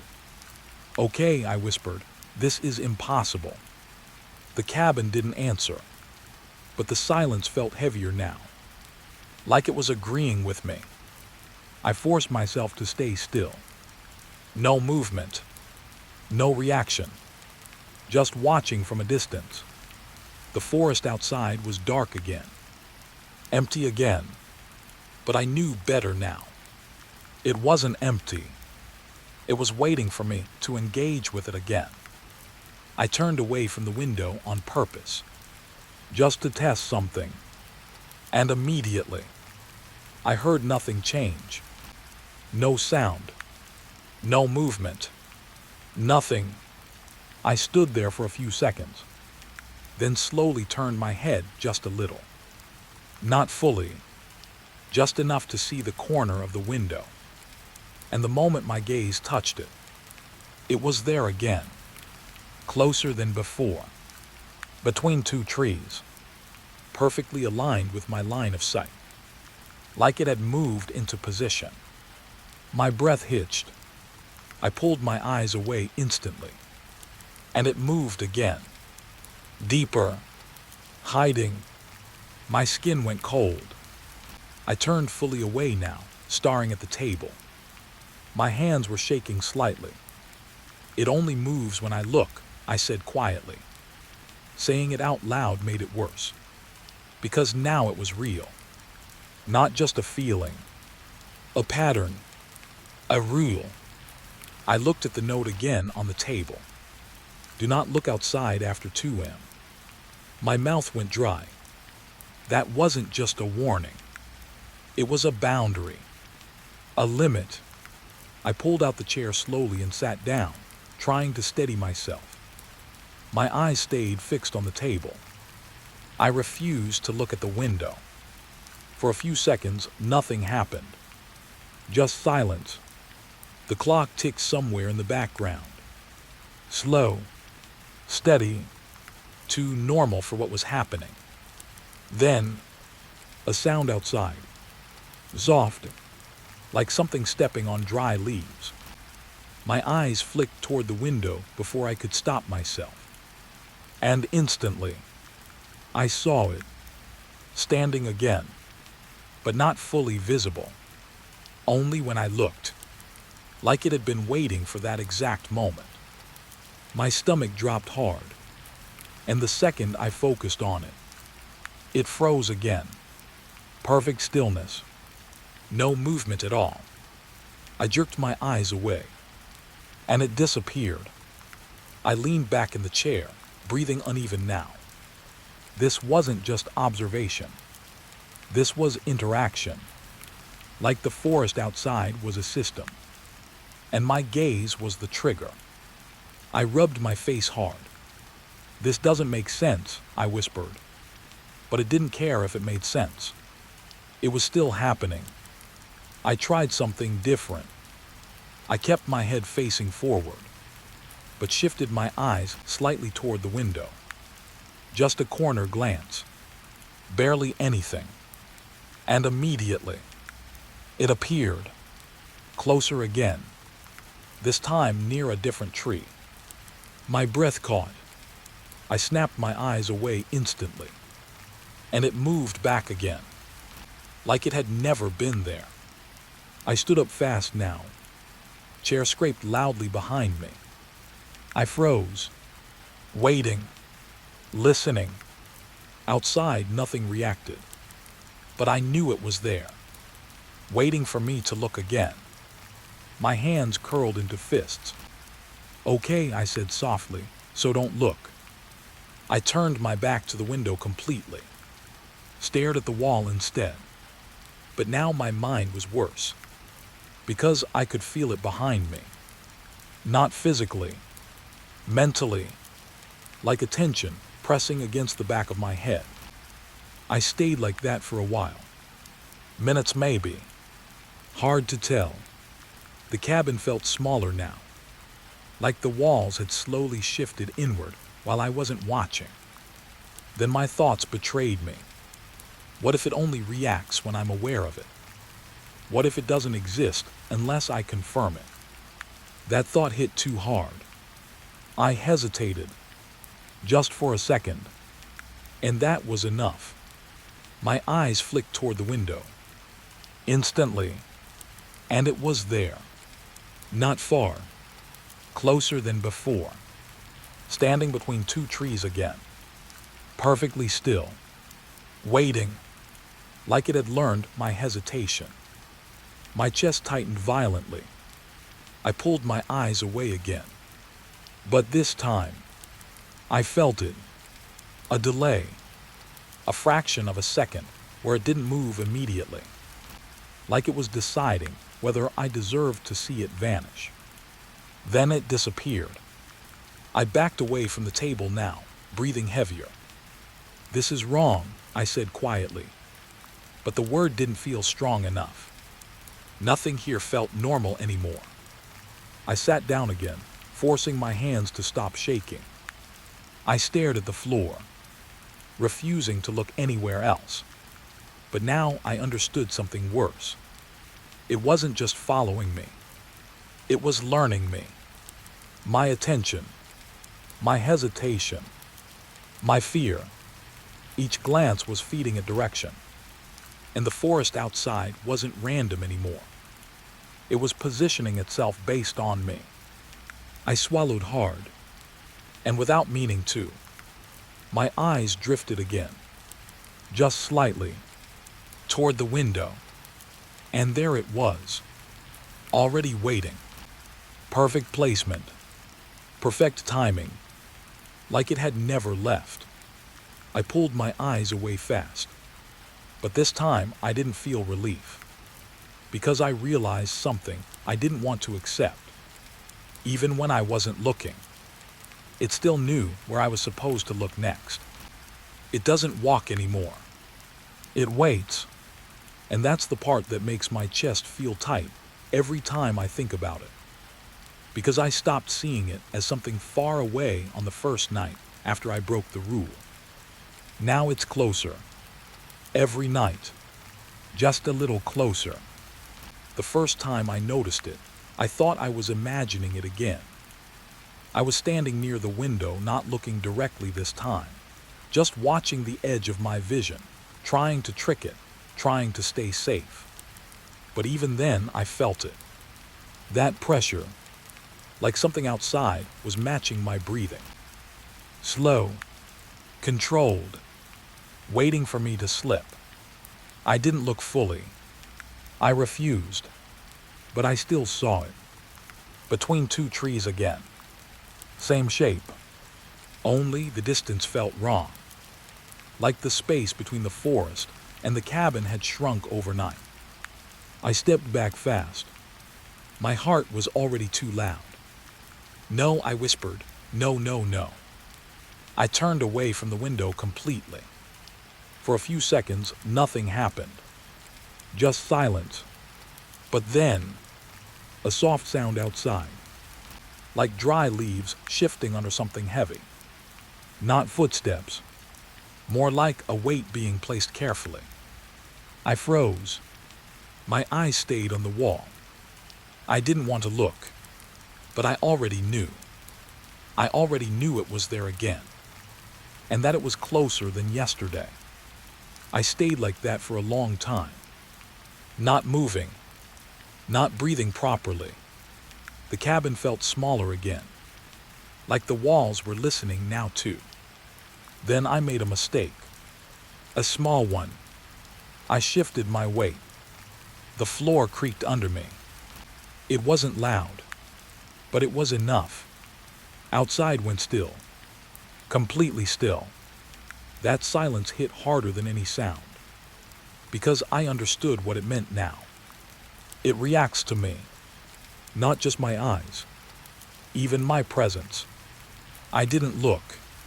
I refused, but my mind betrayed me anyway. I thought about it, and the second I thought about it, I felt it again. That shift outside, like something adjusting its position, moving closer. I backed away slowly from the window without turning. Step by step, the floor creaked again, and again the forest reacted. Another shift. Closer. Always closer. My breathing got uneven. "This isn't real," I whispered. But the cabin didn't agree. The silence felt too aware now, like it was holding something in place. Waiting, I sat down on the edge of the bed, hands shaking slightly, trying to slow my breathing. In, out. But it didn't help, because I could feel it now. Not see it. Feel it, like a tension pressing against the cabin from outside. The kind of a tension that doesn't blink, doesn't rest, just waits for weakness. I stared at the floor, trying not to think about the window, trying not to see it in my mind. But the image kept coming back anyway. Trees, fog, that shape between them, closer than before, always closer. And then something happened that made my stomach drop. The clock ticked, and for the first time, I noticed the sound from outside. A second sound, matching the clock, not identical, but similar rhythm. Slow, steady, like something was counting time out there too. My eyes lifted before I could stop myself, just slightly, toward the window, and I saw it instantly. Closer again, now near the edge of the clearing, not deep in the forest anymore, right at the border, where the trees begin to thin. My chest tightened hard. I pulled my eyes away fast, but I already knew what I had seen. It was moving inward, night by night, step by step. I stood up quickly, too quickly. The chair scraped back, and I froze, waiting, listening. Outside went silent again. Then, a slow shift. Closer. I pressed my hand against my mouth, trying to control my breathing. This wasn't random anymore. This was progress. It was approaching the cabin like it understood time, like it was measuring something, waiting for the right moment. I forced myself to stay away from the window, turned my back fully. But the problem was, it didn't matter anymore, because I didn't need to look to feel it. It was there. I could sense it, just beyond the trees now, closer than the first night, closer than it should have been possible. I walked slowly to the other side of the room, trying to break the line of sight, trying to break the connection. But it followed anyway. Not physically, not visually, just awareness, like it was attached to me now. I stopped in the middle of the cabin, heart racing, and for a moment, everything went quiet. Too quiet. Even the clock felt distant. I frowned slightly. Something felt off. Then I realized the sound outside had stopped too. No shifting. No leaves. Nothing. That silence wasn't peace. It was focus. My breath hitched. I didn't want to look, but I felt it change. The pressure outside the cabin shifted forward, just slightly, like something had taken one step closer to the door.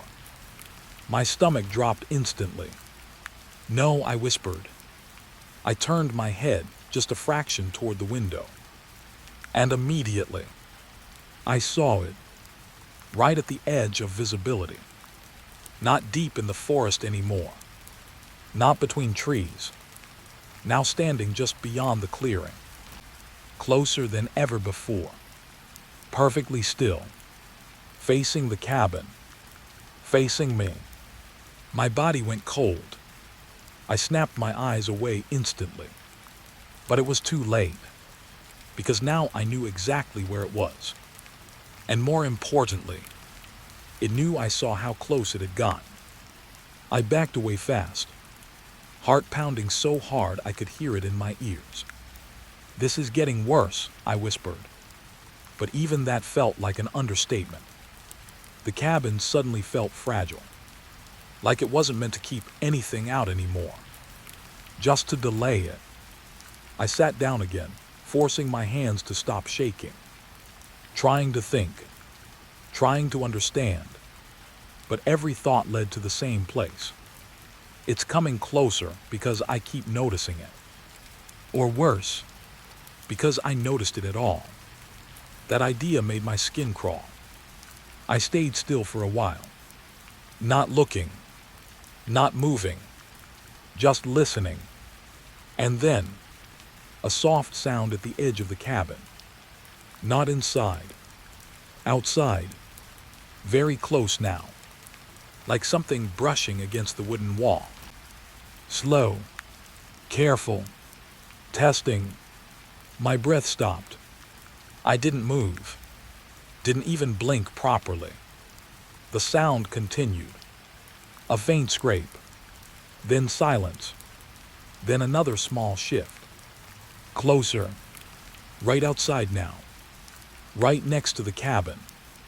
I pressed my back against the wall without thinking. My heart was pounding out of control. It's here. That thought hit me hard.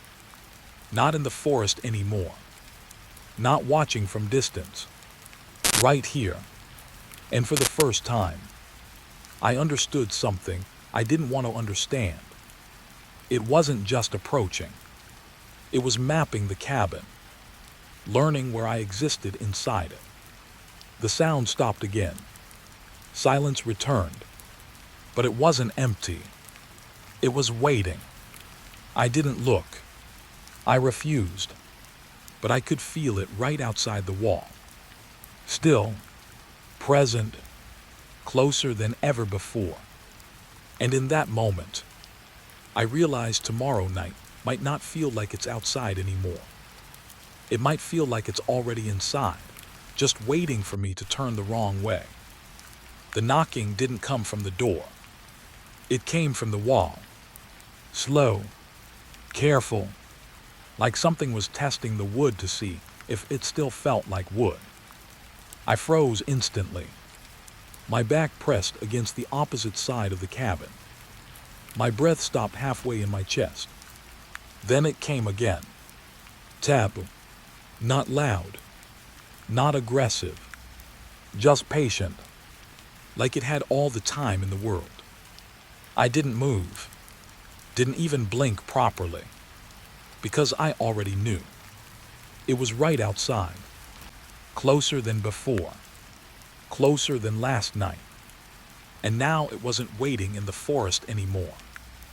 It was at the cabin itself. The wall creaked slightly. Not breaking. Just adjusting. Like something outside leaned in to listen.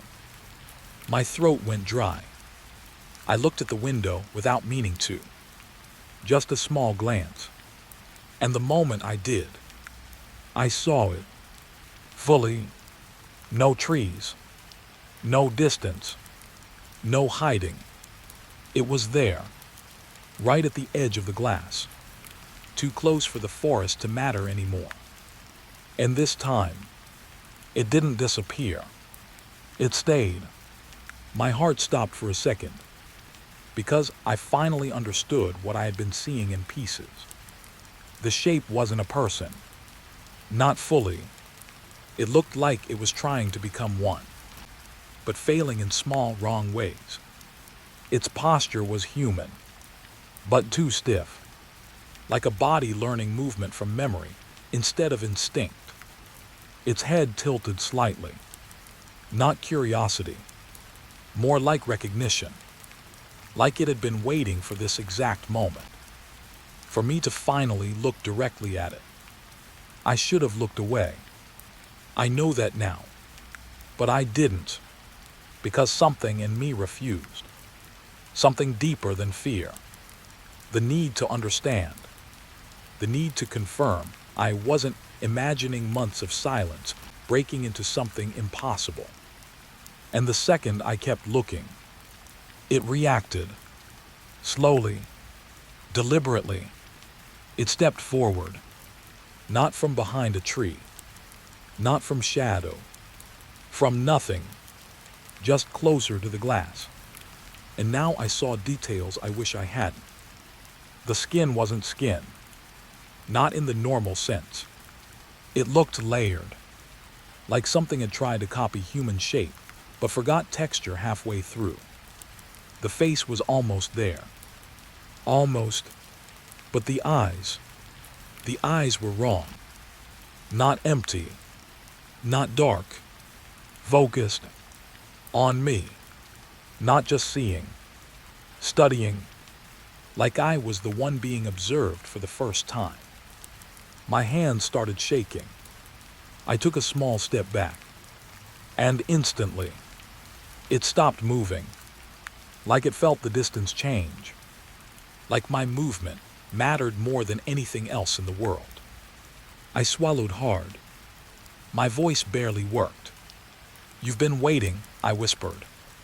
The moment I spoke, it leaned slightly closer to the glass, not touching it, just close enough that I could see the fog of its breath form on the outside.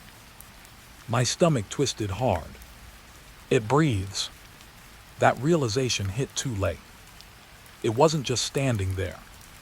It was alive in a way I didn't understand yet. I forced myself not to look away, because something told me that if I did, it would change again. And I didn't know into what. The cabin felt smaller now, like the walls had tightened around me, like there was no distance left between inside and outside. Only glass and attention. It raised its hand, slowly, carefully, like it had practiced the motion, and placed it against the window. No sound, just contact.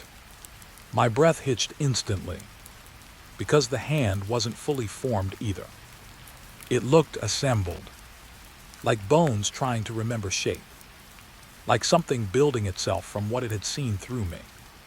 It tilted its head again, and this time, I felt something I didn't expect. Not fear first, understanding, a terrible kind of understanding. It wasn't trying to scare me. It was trying to be seen correctly. I stepped back again, and it reacted instantly. Not with movement, with stillness, like it was disappointed, like I had failed a test I didn't know I was taking. The knocking on the wall stopped completely. The cabin went silent, but now the silence felt controlled. Not empty, focused. I looked at the note on the table without turning my head fully. "Do not look outside after 2 a.m. My throat tightened. "That's what this is," I whispered. Not a warning, a limit, a containment rule. My mind started racing now. If I hadn't looked, would it have stayed outside? If I had followed the rule, would it still be in the forest? The thought made my skin go cold, because it meant the rule wasn't about safety. It was about containment. I turned my head slightly again, and it was still there. Closer now. Too close. The glass between us felt meaningless, like a suggestion instead of protection. Its eyes moved slightly, tracking me even when I wasn't fully looking. That was the moment I understood something worse. It didn't need my full attention anymore. It only needed awareness. Even a fraction of my focus was enough. I closed my eyes for a second. Just a second. And the moment I did, I heard it. A soft scrape, right against the wall behind me. Not outside the window now. All around, like it had spread. I opened my eyes instantly, and it was back at the glass. Still, waiting, like it had never moved. My breath shook. "You're not stuck out there," I whispered. It didn't react.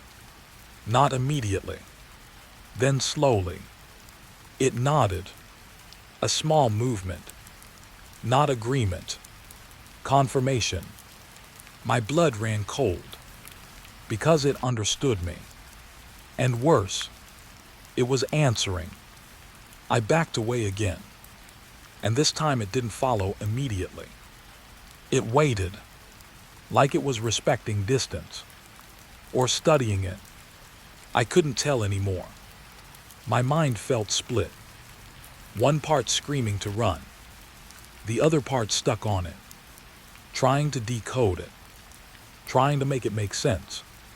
I looked again, carefully, and it was still there, closer than before, but not rushing, never rushing. It didn't need to, because it knew I would look again anyway. And that thought broke something in me. I turned away fully this time, facing the center of the cabin, heart pounding, trying to break the connection. But it didn't stop, because now I could feel it without looking. Presence, right behind me, not inside, not outside, just aligned with my awareness. I clenched my fists. "This isn't real," I whispered again. But even I didn't believe it anymore. The cabin creaked slightly. Every sound now felt like communication, like it was adjusting itself around what I understood. Then, a new sound. Not from the wall, not from the window, from the roof. A slow shift, like weight moving carefully above me. I froze. My eyes lifted slightly, but I didn't look fully. Not yet. And the moment I didn't fully engage, the sound stopped. Silence again. It was learning, adapting. My breathing became uneven, because now I realized the worst part. It wasn't just reacting to my gaze. It was reacting to my level of certainty. The more I understood it, the more real it became. I forced myself to look at the window again, slowly, carefully, and it was there, even closer, now almost pressed against the glass, the face fully visible, trying, still trying, to look like something I could recognize, but failing in small ways that made my stomach twist. And this time, its mouth moved, slowly, forming something. Not words, not yet, but practice, like it was learning speech through observation. My legs felt weak. I stepped back again. And finally, it reacted differently. It didn't follow. It didn't freeze. It just tilted its head. And I understood. It had reached the edge of something. The point where it didn't need to move closer anymore, because I had already let it in completely through awareness. The rule wasn't about what was outside. It was about what happens when you let it be seen clearly. My throat went tight. I looked at the note one last time. Do not look outside after 2 a.m. Now I understood why. Because once you see it fully, it stops being outside at all. And as I stood there in the center of the cabin, I felt something shift behind me that had nothing to do with the window anymore. They're outside again. Slow footsteps circling the cabin. But every time I rush to the window, there's nothing there. Just the dark forest standing still like it's holding its breath. I don't know how many nights it's been like this now. Time feels broken here, like the cabin doesn't let mornings fully arrive. The first time I heard it, I thought it was an animal. Something lost. Something harmless. But it was. Because animals don't walk in perfect circles. And they don't stop when you stop breathing. I sit on the floor now, back against the wall, trying not to move. The floorboards are cold through my palms. And still, step by step by step, it's coming around again. Same pace, same distance from the cabin walls. Like it's measuring me. Like it knows exactly where I am sitting. My flashlight is on the table, turned off. I stopped using it after the second night. Light makes it worse. Not because it attracts anything, but because it makes me feel seen. And I don't want to be seen by whatever this is. The footsteps pause, right outside the window. I don't look. I learned that part fast. Because the moment I look, it stops. And that's worse. Silence here doesn't mean safety. It means awareness. I hear my own heartbeat louder than anything else. Then the steps start again. Behind me now. Still outside. Still circling. I turn my head slightly, just enough to watch the shadow through the thin curtain. Nothing. Of course, nothing. But the sound is closer this time. Too close. Like it learned how to shrink the distance without moving. I swallow hard. My throat is dry, like I've been breathing dust. There's a note on the table in front of me. I wrote it myself on the first night. I realized something was wrong. Don't follow it, don't answer it, don't look when it stops. I don't remember writing the last line. But it's there, and I follow it anyway. Because I made the mistake once. Just once. I looked, and it stopped. Not because it left. Because it waited. That's the difference I didn't understand then. The footsteps circle again. Faster this time. Not running. Just more confident. Like it knows I'm awake. Like it knows I'm listening harder now. I press my fingers into my ears for a second. It doesn't help. The sound isn't just outside anymore. It feels inside the walls. Inside the floor. Like the cabin is repeating it back to me. I stand up slowly. My knees crack softly. I regret it instantly. The footsteps stop. Instant silence. That fast. That precise. My body goes cold. Because I didn't even reach the window. I didn't even make a sound loud enough to matter. And still it reacted. I take one step back. And the footsteps return. Exactly where they left off. Circling. Like they never stopped. My breath shakes. This is the part I don't understand. Is it following me? Or is it waiting for me to understand it? I move carefully toward the window, not to look, just to test something. The moment I get close, the footsteps slow. Not stop. Slow. Like it's adjusting to me. I freeze. And they freeze too. We are doing the same thing now. I lean closer to the wall instead of the window. And the sound shifts. It moves with me. Always just outside. Always matching. That's when I realize something I don't want to realize. It's not circling the cabin. It's circling me. Using the cabin as a boundary. Like a marker. Like a map. My stomach tightens. I whisper without meaning to, "What do you want?" Silence. Then, one step. Right behind the wall at my left. Not around the cabin. Not outside. Left side. Perfectly aligned with where I'm standing. My skin prickles instantly. I turn slowly. Nothing there. Of course, nothing. But now I understand the rule forming in my head without me choosing it. If I move, it follows. If I stay still, it adapts. There is no winning condition. Only response. The footsteps start again. But this time they are slower. Deliberate. Like they are trying to teach me something. I sit back down immediately.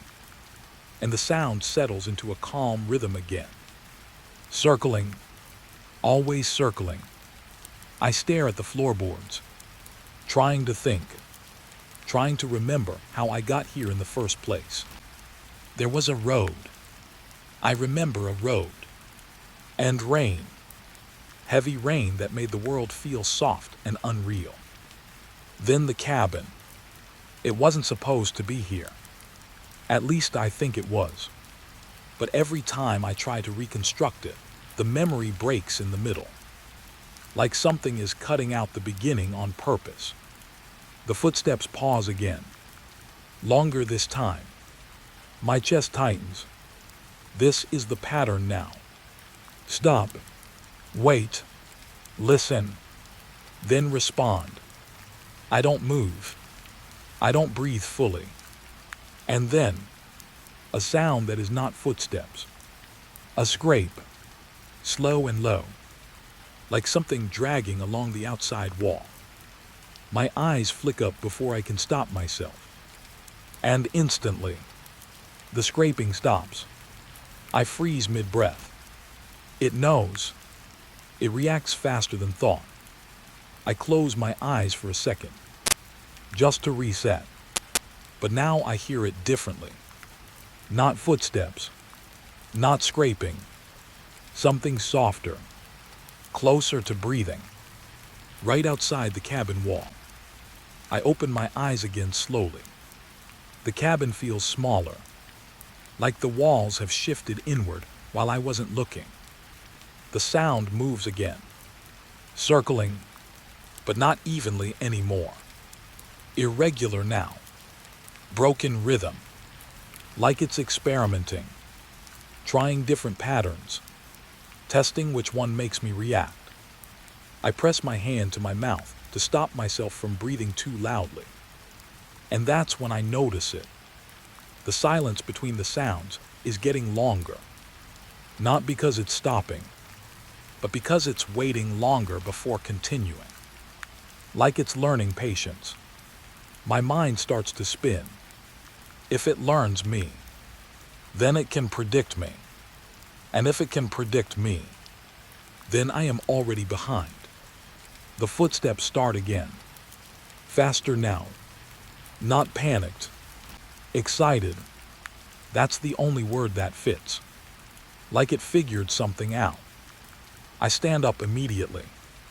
Bad choice. Instantly. Silence. No footsteps. No breathing. Nothing. The cabin feels dead. I don't move. I don't even blink properly. And then, right at the edge of hearing, a single step. Inside the circle. Not outside the cabin anymore. Inside the pattern. Too close.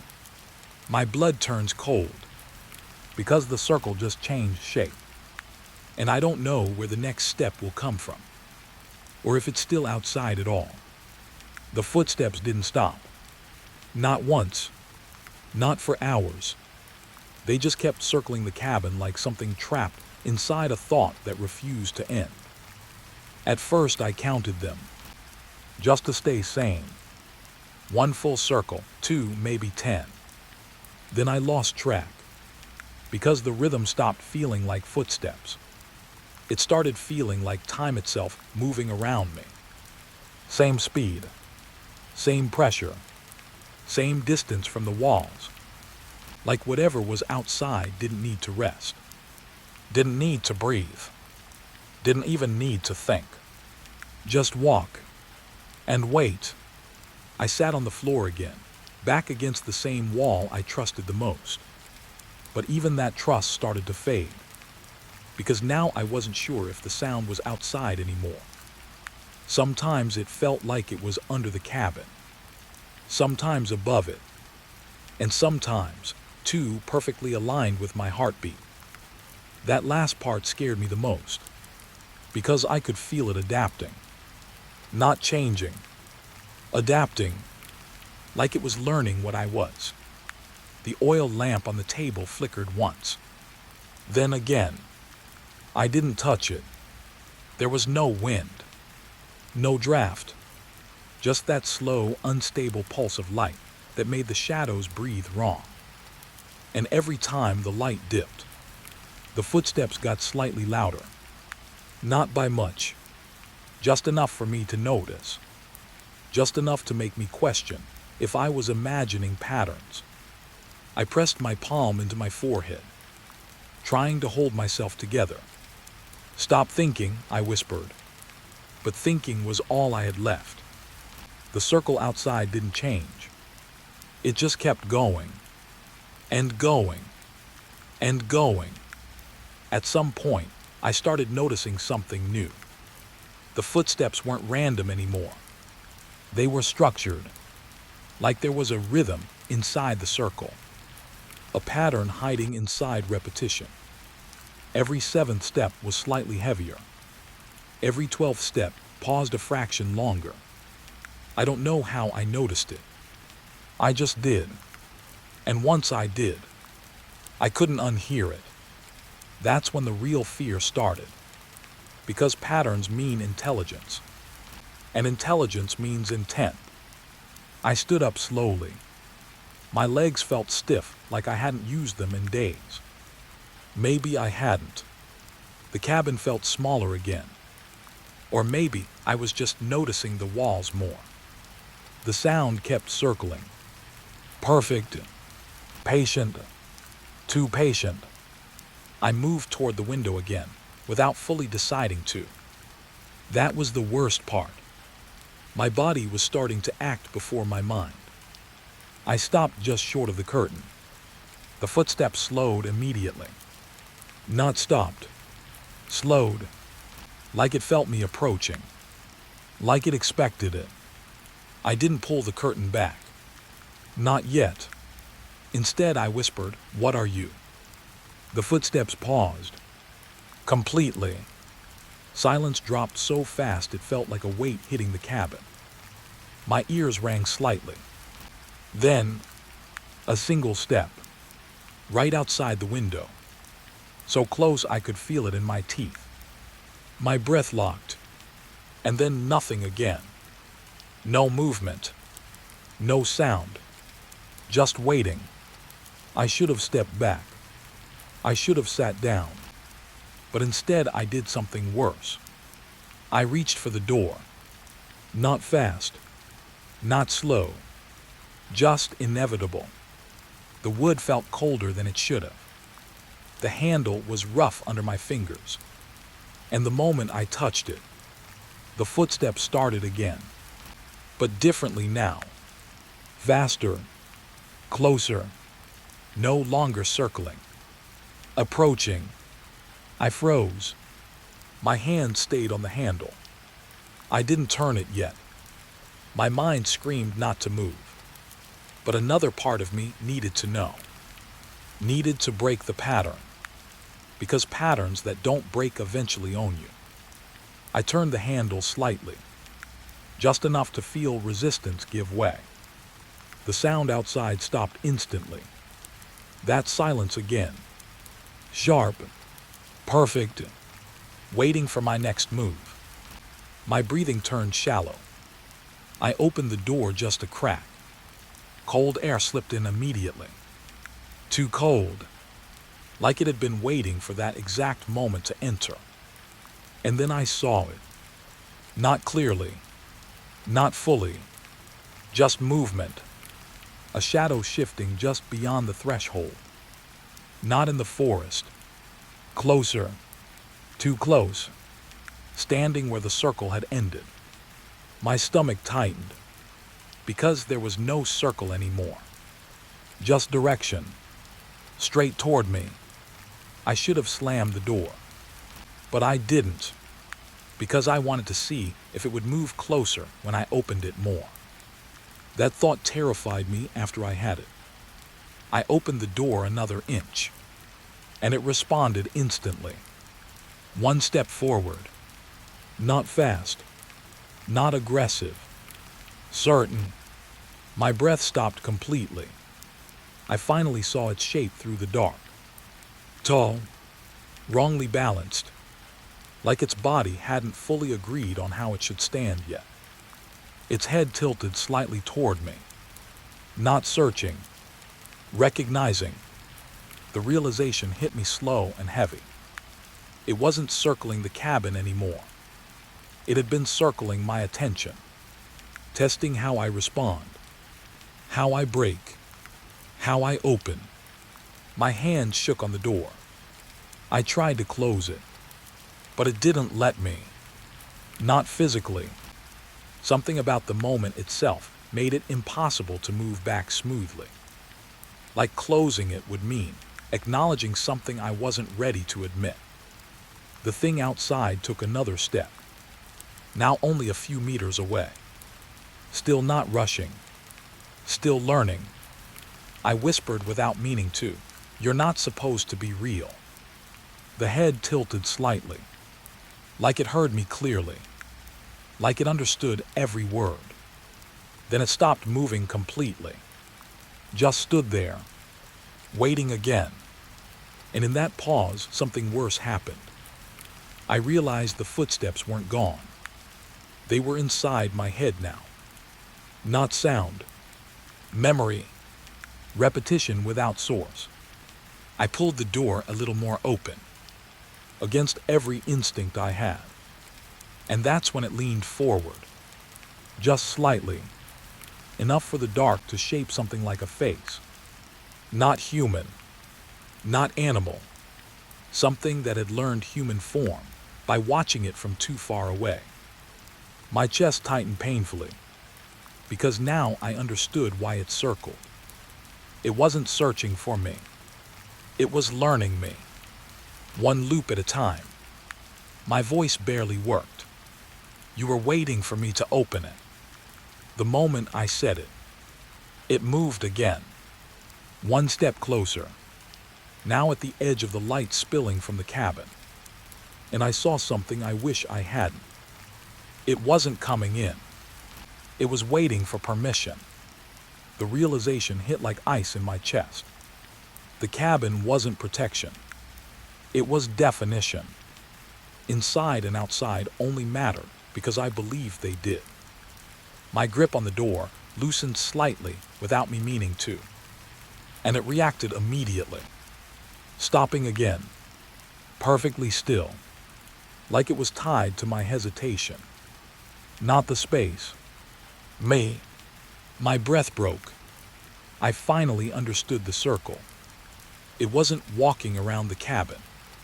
It was walking around my decision. Back and forth. Closer every time I almost chose something. I pulled the door back slightly, and it stepped forward again, now close enough that I could feel something wrong in the air between us. Not wind, not cold, awareness. My throat tightened painfully. I whispered, "If I close this, you'll stay out there."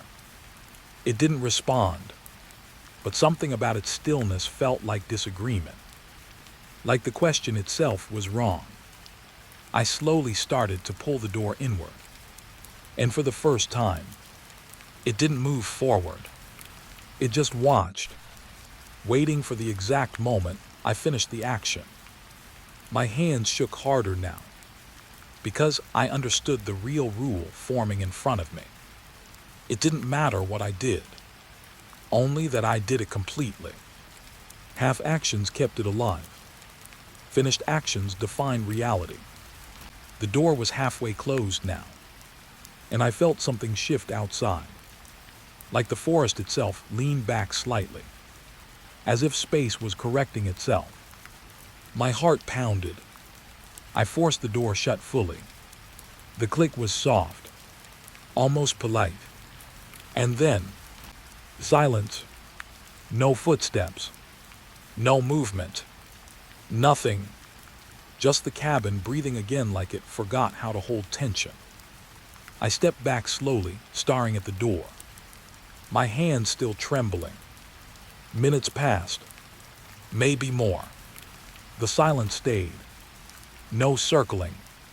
No waiting. I almost believed it was over. Almost. Then I noticed something on the wood. 3 faint marks. Fresh. Like something had been standing there long enough to leave proof. I swallowed hard, because I knew one thing for sure now. It never stopped. It only changed what it was waiting for. And I had just given it a new way to wait. I stepped outside before I even decided to. That's the first truth I can't explain. 1 second I was inside, staring at those 3 marks on the door, and the next, my hand was already on the cold air outside. Like something pulled the decision out of me. The moment my foot touched the ground, the silence changed. It didn't break. It reactivated. Slowly, carefully, step by step by step. Behind me, my entire body went still. Because I knew that rhythm. I knew what it meant now. But this time it was different.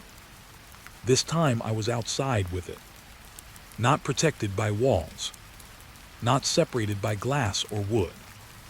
Just standing in the open dark like I had agreed to something without reading it. I didn't turn around. Not yet. Because part of me still hoped it was memory. Echo. Echoes don't follow you outside. But then the footsteps adjusted.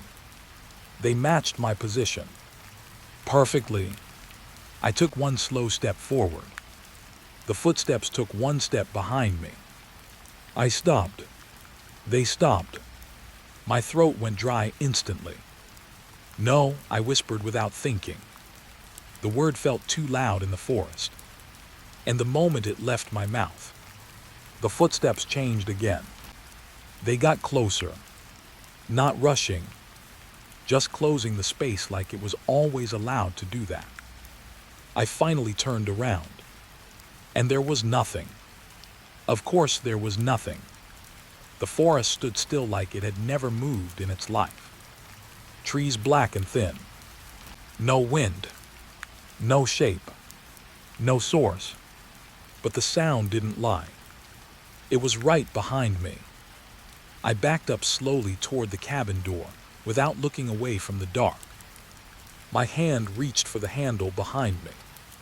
And I froze because I realized something that made my stomach drop. The door wasn't just behind me. It was part of the circle. The circle I thought I had broken. The circle I thought stopped when I closed it. But it hadn't stopped. It had expanded. The footsteps started again. Slower now. Almost gentle. Like it was glad I came back outside. Like this was the correct answer. I turned my head slightly toward the cabin window. No light. Just reflection of my own face staring back at me. Too pale. Too still. And behind it, I thought I saw movement.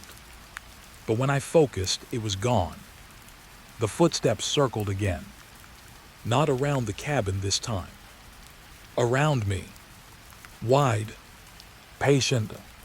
Like I was the center now. My breathing got uneven. I forced myself to speak again. What do you want from me?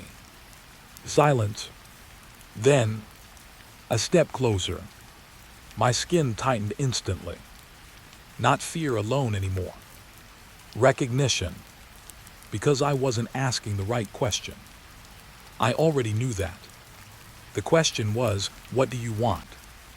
It was, why was I part of it now? The footsteps tightened their circle. Smaller. Closer. Like it was answering without words. I took another step toward the cabin. The footsteps followed instantly. I stopped again. They stopped again. I swallowed hard. It doesn't matter where I go, I whispered. The moment I said it, everything changed. The footsteps stopped completely. Not silence like before. This was heavier. Final. Like something had been decided. I turned slowly toward the forest again. And for the first time, I saw a shape between the trees. Not fully formed. Not fully hidden. Just enough to confirm I wasn't alone in imagination. It stood still. Watching. Waiting. And then it did something it had never done before. It stepped out of alignment with the forest. Not walking. Not running. Just arriving closer. One slow step into my space. My heart slammed against my ribs. Because I understood something terrifying in that moment. It wasn't chasing me. It was joining me. I backed away instinctively. And the moment I did, the footsteps behind me returned instantly. Now I had it in front and behind, but not trapped. No, that wasn't the feeling. The feeling was worse. I was being positioned. I turned quickly toward the cabin. The door was still open slightly, and I realized something else. I never fully closed it earlier. Not really. Not in the way it needed. My hand shook as I reached for it. But before I could touch it, the footsteps stopped again.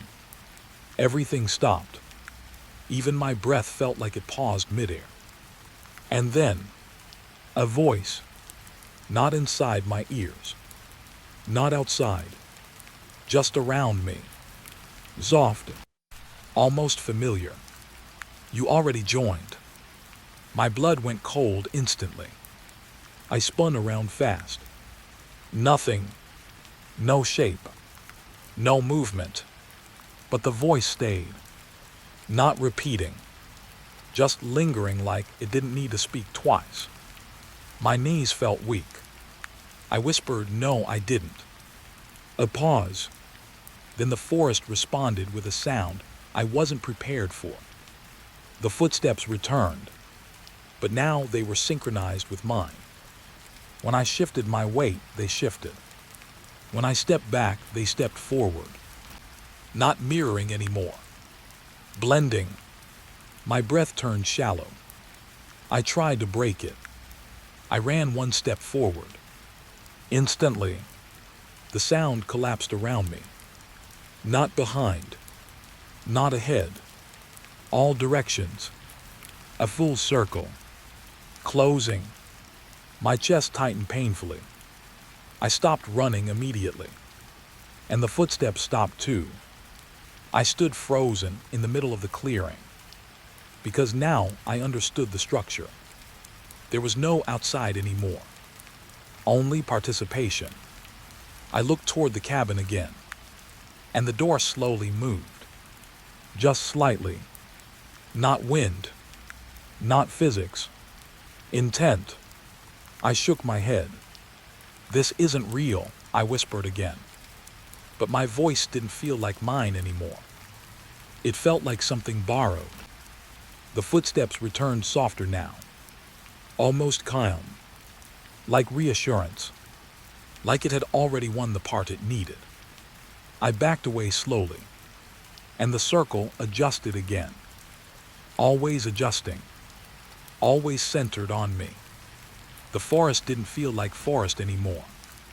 It felt like geometry. Like I was inside a shape I couldn't step out of. My mind started breaking small connections. If I moved, it followed. If I stayed still, it adapted. If I resisted, it waited. There was no escape condition. Only synchronization. I looked down at my hands. They were shaking. But even that shaking felt measured. Like it was being observed. The footsteps came closer again. Not rushing. Just finalizing. I closed my eyes for a second. And when I opened them, it was closer. Not behind trees now. Not hidden. Just within the space where distance used to matter. I could see more of it. Not clearly, but enough. And that was worse. Because seeing it didn't make it real. It made it confirmed. I whispered without meaning to, "You were never outside." The footsteps stopped instantly. And for the first time, I felt agreement. Not spoken. Not shown. Just felt. Like the world itself nodded. I took a step back toward the cabin without thinking. And the footsteps followed. Perfectly. Like a decision had been locked in. The cabin door creaked slightly wider. Waiting. Not offering safety. Offering continuation. I stood between two truths I didn't want. The forest behind me. the cabin in front of me, and the footsteps circling everything I was. Not choosing anymore, just guiding. And as I hesitated, I realized something worse than all of it. The circle wasn't around me anymore. It was waiting for me to complete it from the inside. It's sitting in my chair, inside my cabin, and I am standing outside, frozen in the dark, watching it breathe like it belongs there more than I ever did. My hand is still on the door handle, but I can't move, because the moment I got close enough to see inside the window, it was already there, waiting, not looking around, not searching, just sitting perfectly still in my place, like it had been doing it for a long time, like I was the one arriving late.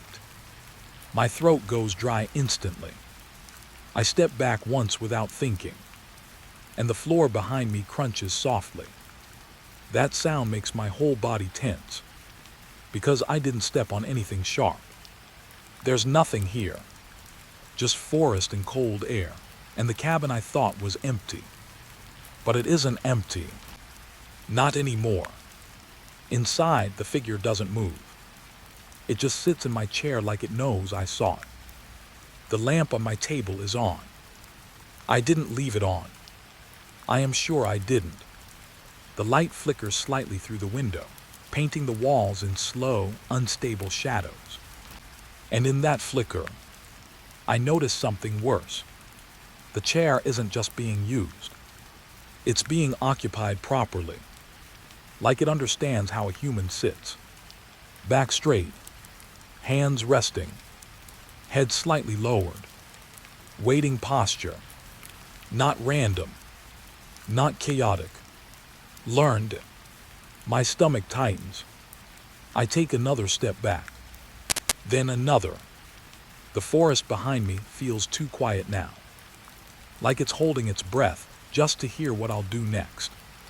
Inside the cabin, the figure tilts its head slightly, just a few degrees, and that small movement makes my chest lock up, because it reacts to me.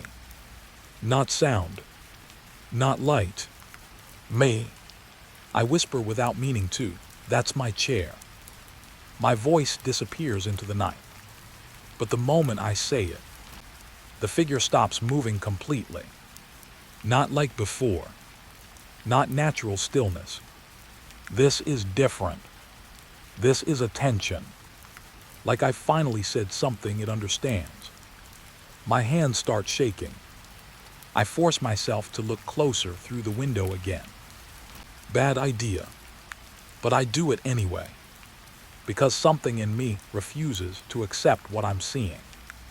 The shape in the chair looks almost human. Almost. That word is doing too much work. The proportions are slightly off. Too still where there should be micro movement. Too smooth where there should be imperfection. Like a person copied from memory instead of presence. Then I notice something on the table. My notebook. Open. I didn't leave it open.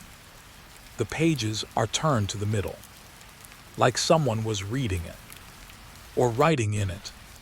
My breath catches, because I remember exactly what's written there. Notes I made about the footsteps, about the rules, about the way the forest reacts when I think too hard. The figure inside leans forward slightly. Not much, just enough to make the chair creak. And that sound hits me harder than anything else so far. Because it means weight. It means real pressure on wood. It means it is not a projection, not a trick. Something is physically inside my cabin. I take one slow step forward without meaning to. And the moment I do, the figure inside freezes again. Perfectly, like it's waiting for confirmation. My heart is beating too loud now. I can hear it over everything. I press my palm against the cabin wall outside. Cold wood. Real wood. But now it feels thin. Too thin. like it's pretending to be protection. Inside, the lamp flickers again, and for a split second, the figure's face turns slightly toward the window. Just slightly, enough for me to see the outline of features, but not enough to understand them. My mind refuses to complete the image, because if it completes it, something changes. I step back again quickly, and instantly, the lamp inside steadies. The figure relaxes. My chest tightens. It's responding to my distance, not just my presence, my certainty. I whisper, "You're not supposed to be in there." The moment the words leave my mouth, the figure slowly raises its head. Now it's looking directly at the window, directly at me. My breath stops completely, because now I understand the worst part. It wasn't hiding from me.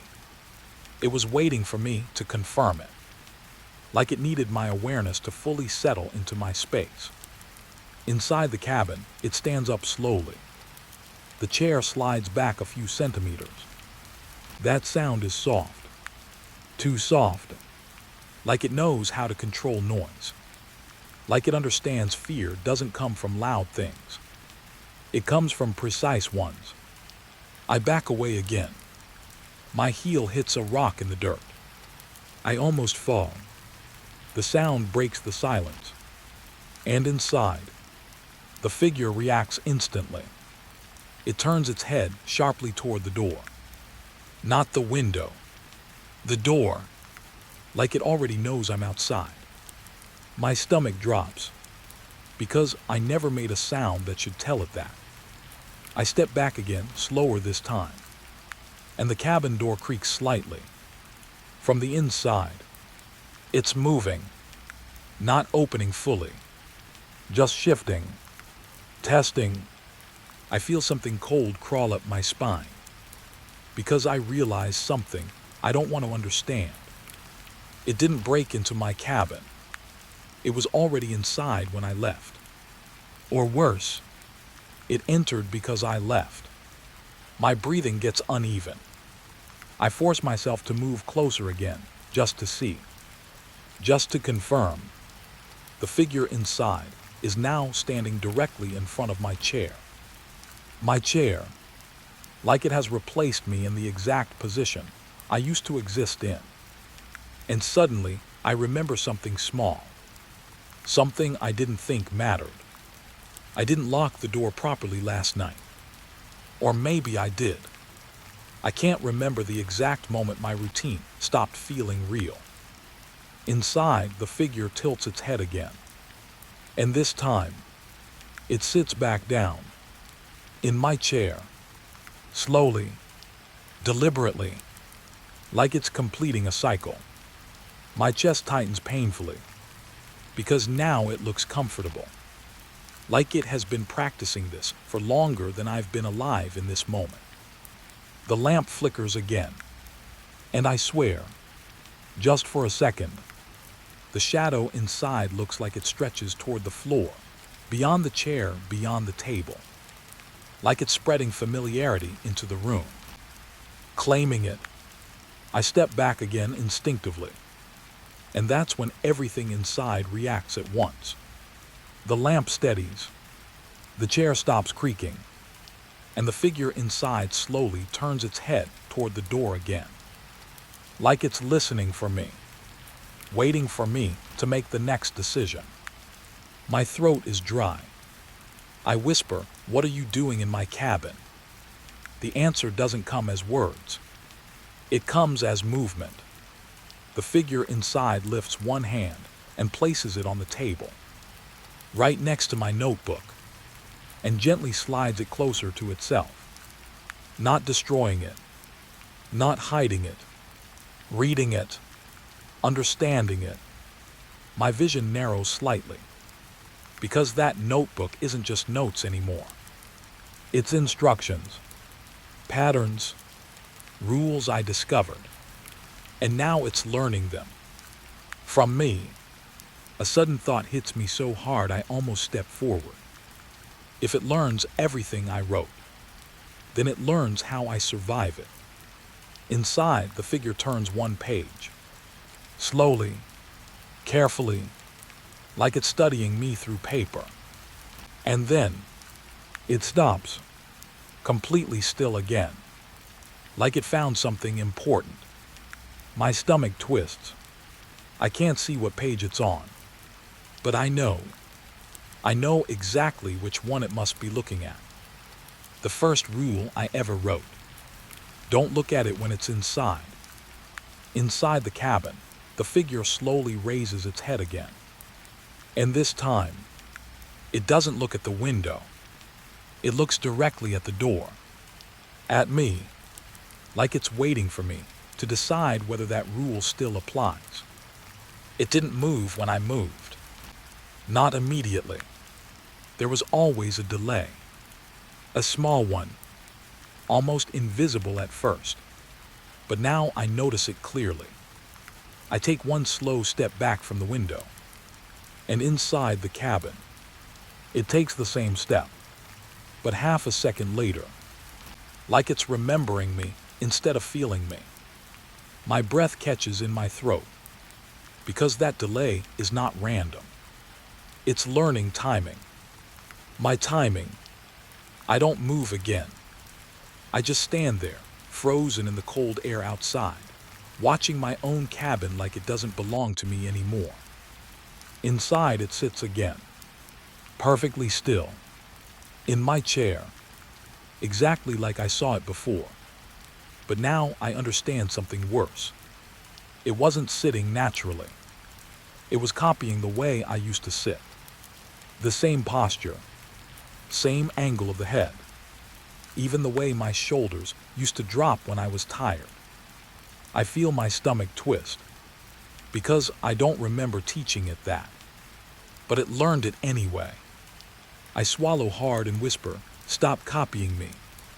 The words feel weak, pointless, and inside, it reacts. Not instantly. A delay again. Then it slowly turns its head toward the window. Toward me. Same movement I just made when I looked in. My skin goes cold. It's not just watching me. It's repeating me. I take a step to the left without thinking. Inside the cabin, it takes the same step. Same direction. Same speed.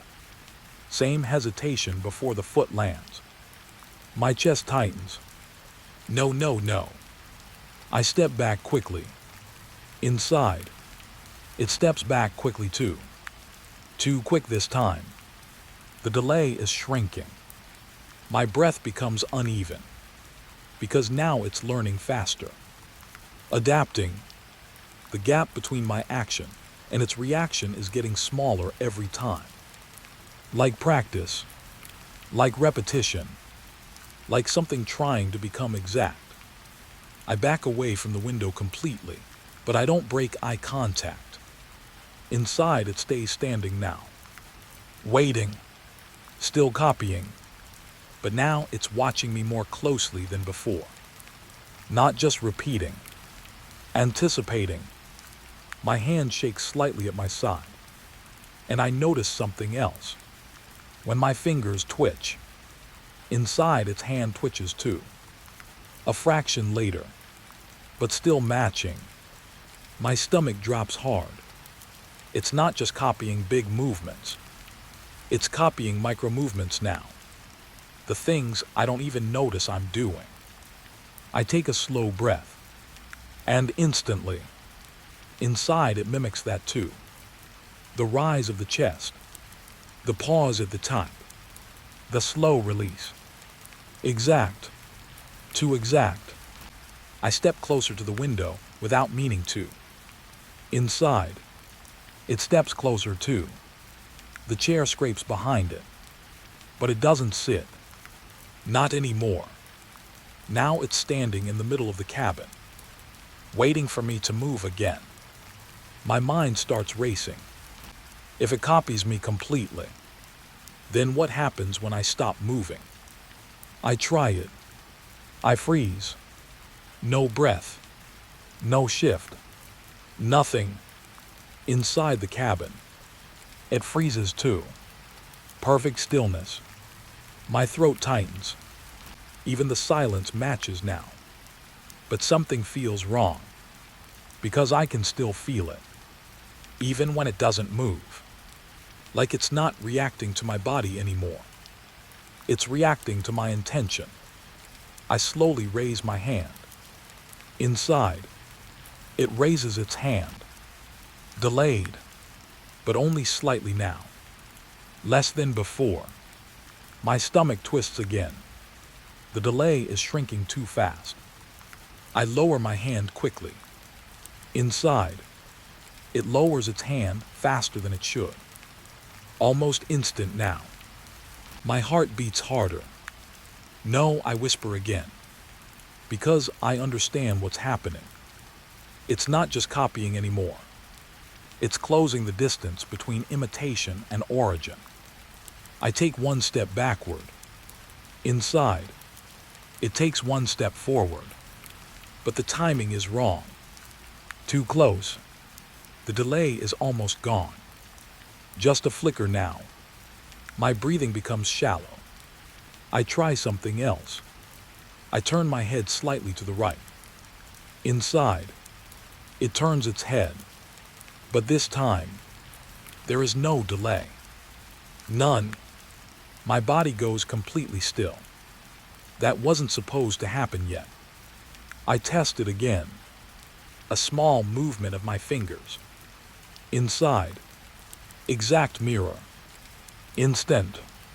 My stomach drops so hard it feels like I'm falling. It learned me. Fully, or close enough that it doesn't need time anymore. I step away from the window slowly, but I don't break eye contact. Inside, it watches me carefully now. Not copying. Waiting. That shift is worse than everything before. Because now it's not following. It's predicting. I whisper, "You're not me." Inside, it tilts its head slightly. Same tilt I just made without realizing. My chest tightens painfully. It's inside the rhythm of my body now, not outside it. I back away from the cabin slowly. The forest behind me feels less real than the thing inside. Every step I take, I feel like I'm being rehearsed. And inside, it mirrors the distance I create. Step for step, direction for direction, even hesitation for hesitation. I stop completely, and for a moment, everything stops.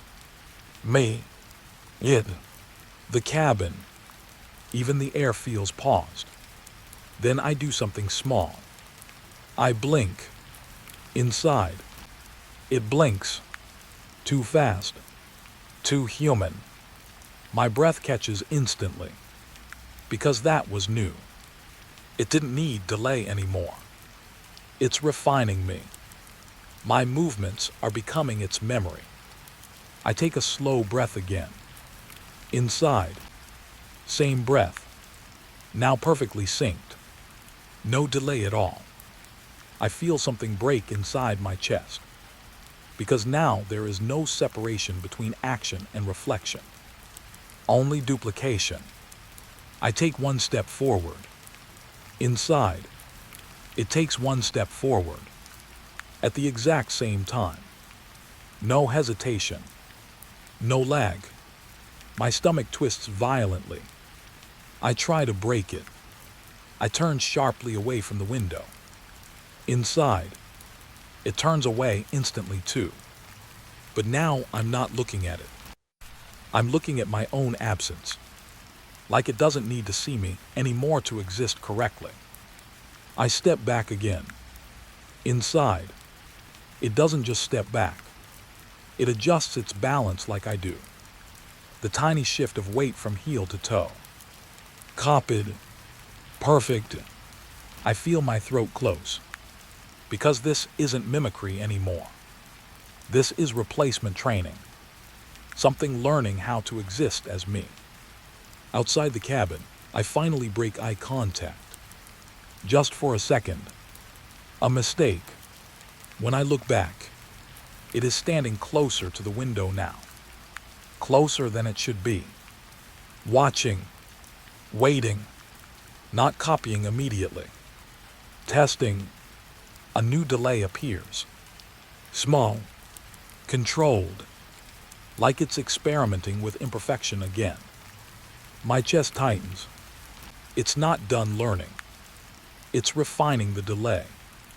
Choosing when to be me. And when to become something else. I take a slow step backward. Inside. It follows. But this time, the delay is intentional. Not accidental. Like it's deciding how human it wants to be. And as I stand there, frozen between forest and cabin, I realize something I don't want to understand. It didn't come to watch me. It came to learn the difference between me and itself. And now that difference is almost gone. The door is open, but I can't step inside. My foot moves forward on instinct, and something inside the cabin moves at the same time. Not fast, not aggressive, just perfectly calm, like it already knows what I'm about to do. I stop mid-step. My shoe hovers over the wooden threshold. Inside, the thing in my chair tilts its head slightly. Same way I just did when I hesitated. My breath catches, because it's not copying me anymore. It's blocking me. The air around the doorway feels different, heavier, like the cabin is holding itself together on purpose. I try again. I lean forward. Slow. Careful. The moment my weight shifts. Inside it shifts too. Not toward me. Toward the door. Like it's bracing itself. Waiting. My throat tightens. I whisper it's just a cabin. But my voice sounds wrong now. Smaller than before. Inside, the thing turns its head slightly toward the open door. Not the window. Not the room. The exit. My exit.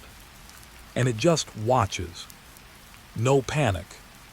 No fear. That calm is what breaks something in me. Because anything human would react differently. I force my foot forward again. This time, I actually cross the threshold.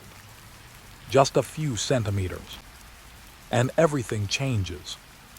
Inside the cabin, the lamp flickers once. Hard. Then steadies. The thing in my chair doesn't move. But I feel it notice. Not see. Notice. Like the cabin itself just tightened its grip. I push forward anyway. My foot lands inside. Wood creaks under me. And instantly, the door slams shut behind me. Not violently. Not fast. Just final. Like it was waiting for permission. My heart jumps into my throat. I spin around immediately. The door is closed. Locked. No handle movement. No light from outside.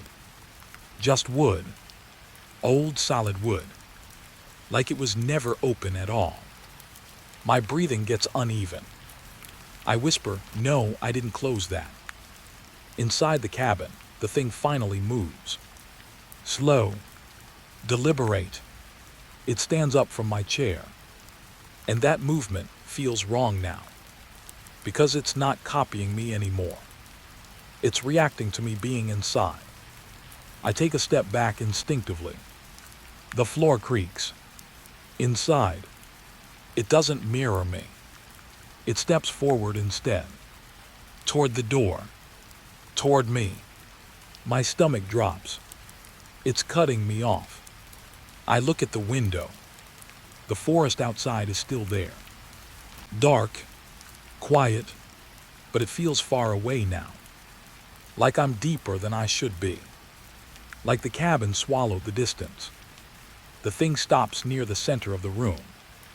and just stands there, watching me, not attacking, not rushing, just waiting, like it knows I'm going to try something. My hand slowly reaches for the door again. I grab the handle, turn it. It doesn't move. I pull harder. Nothing. Inside the cabin, the thing tilts its head again. Same movement, same timing, but now it feels like mockery. Not loud, not obvious, just understood. My chest tightens. I try the window next. I walk to it quickly. Too quickly. Inside. It moves too, cutting me off, standing between me and the window now. Perfect positioning, like it studied the layout of my escape before I even thought of it. I freeze. My reflection in the glass stares back at me. But something is wrong with it, because I'm not alone in it anymore. The thing is there too, behind me, but also not behind me. The reflection shows it standing slightly offset, like reality and reflection don't fully agree on where it is. My breath shakes. I whisper, "You don't belong here." Inside the cabin, it takes one step closer. Slow, measured, then stops again. Not rushing, never rushing, like it knows speed is unnecessary now.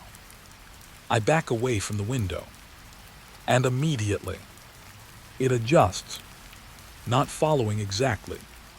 Blocking, always blocking. Every path I move toward, it becomes aware of it first, like the cabin itself is helping it. My mind starts racing. I try the door again. I slam my shoulder into it. Once, twice, harder. The wood doesn't even shake properly. It feels reinforced, like it was built stronger in the last minute. I stop, breathing hard, and then I hear something behind me. A soft creak. I turn slowly. Inside, the thing is closer now. Not rushing, just closer. It didn't walk fast. It didn't need to. It adjusted its position every time I wasn't looking at it, like it moved only in the blind spots of my attention. My stomach twists. I take a step back. It takes one step forward. I stop. It stops. Perfect sync again. But now I know the difference. It's not copying me. It's controlling the space I'm allowed to move in. I swallow hard. "Why won't you let me out?" I whisper. The moment I say it, it tilts its head, like it understands the question, but doesn't agree with the premise. Then it slowly raises one hand and points not at me, but at the floor, right between us. I hesitate. Then I look down. Nothing, just wood, but something feels wrong there. Too smooth, too clean, like a seam that shouldn't exist. I take one step toward it without thinking, and instantly, the thing inside takes a step forward too. But this time it's closer than before. Much closer. My breath catches. The space between us is shrinking. Not physically, but logically. Like the cabin is reducing the distance where I'm allowed to exist safely.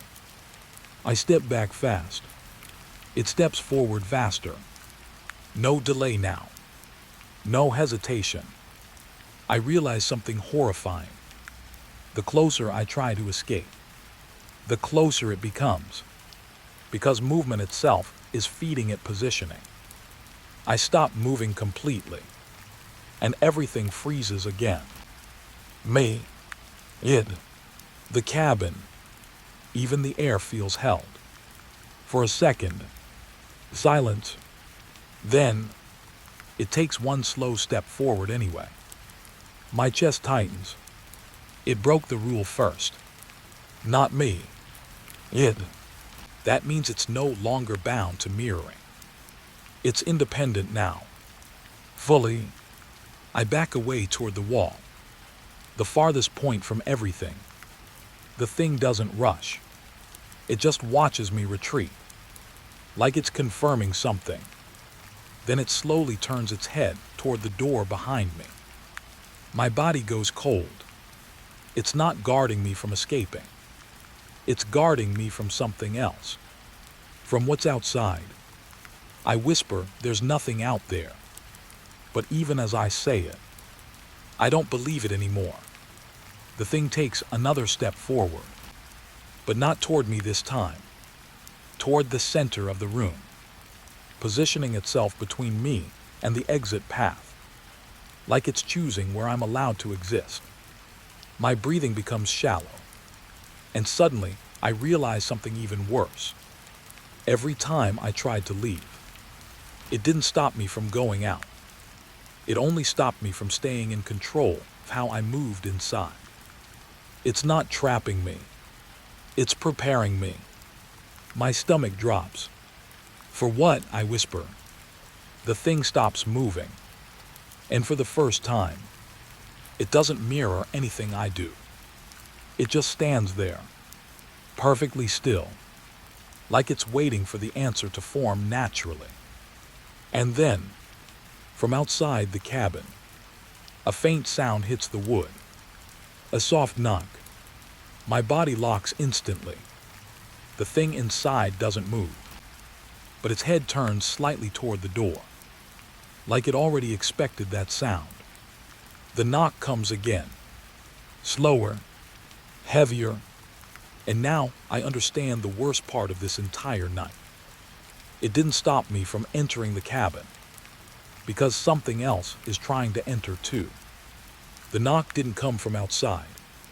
It came from me, or something that sounds exactly like me. I step back from the door without thinking. The wood vibrates again, slow, controlled, like it's testing if I'll respond. Inside the cabin, I don't move. I can't, because I'm already looking at something worse. I'm still out here, standing in the dark forest, breathing, shaking, watching the cabin like I don't belong to it anymore. And inside, I see myself, sitting at the table, my chair, my posture, my hands resting exactly the way I used to rest them when I was thinking too hard. My stomach drops instantly. No, I whisper, but my voice doesn't feel like it comes from me anymore. It feels like it belongs to the air between the trees. Inside the cabin, I don't react. I just sit there, still, calm, like I've always been there, like I never left. The version of me inside slowly turns its head toward the window, toward me, and smiles. Small, wrong, not friendly, not angry, just certain. My breath catches hard, because I didn't smile. I never did that. The knock comes again behind me, closer this time, not from the door, from the trees. I turn sharply. Nothing, just darkness between trunks. But the silence feels crowded now, like something is standing just out of sight, waiting for me to stop guessing. I look back at the cabin. Inside, the other me stands up slowly. Chair scrapes softly against the floor. That sound hits me harder than it should, because I remember making that sound 1,000 times. Morning routine, evening silence, the small, familiar scrape of wood against wood. But now it feels stolen. The version of me inside walks toward the window, step by step, perfect rhythm, no hesitation. And I realize something terrifying. It doesn't have the delay anymore. It's not learning me now. It already finished. I take one step back into the forest. And inside, it takes a step forward toward the glass. But not to follow me. To meet me. Like the glass isn't a barrier. Just a shared surface. My throat tightens. Why is there two of me? I whisper. The moment I say it, both versions of me stop. Inside and outside. At the same time. Perfect sync. My skin goes cold. Because I didn't expect the outside version to respond like that. I look down at my hands. They're shaking. Real. Cold. But when I look at the cabin again, the inside version is looking down at its own hands too. Copying me. But the timing is off again. Just slightly. Not delay like before. Something worse. Like it's choosing when to agree with reality. The forest behind me creaks softly. A branch snaps. My body flinches instantly. Inside, the version of me flinches too. But faster. More confident. Like it expected the sound. Like it already knew I would react. I back away slowly. And the cabin feels further away now. Not physically, but like it's pulling attention away from me. Drawing focus inward. On itself. On him. Inside. The other me turns away from the window. Walks back to the table. Sits down again. Calm. Collected. Like I'm the one intruding outside. My chest tightens painfully. I whisper, that's not me. But the words feel weak. Because the version inside looks more stable than I do. More certain. More real. And that thought scares me more than anything else. A soft knock hits the door again. This time directly behind me. I spin around instantly. The forest is empty. But my breath is gone. Because I know now. It's not trying to get in. It's trying to get me to look away. I turn back toward the cabin. Inside, the version of me is watching the door too. Watching my reaction outside. Like it's learning what distracts me. My mind starts breaking small pieces at a time. If I'm outside, and I'm inside, then which one is being observed? Which one is real? I press my palm against the cabin wall. Cold wood. Solid. Real. But the moment I touch it, inside, the version of me touches the table. Same position. Same pressure. Same pause. I pull my hand away fast. Inside, he pulls his hand away too. But slower. Like he's testing control. My breathing gets shallow.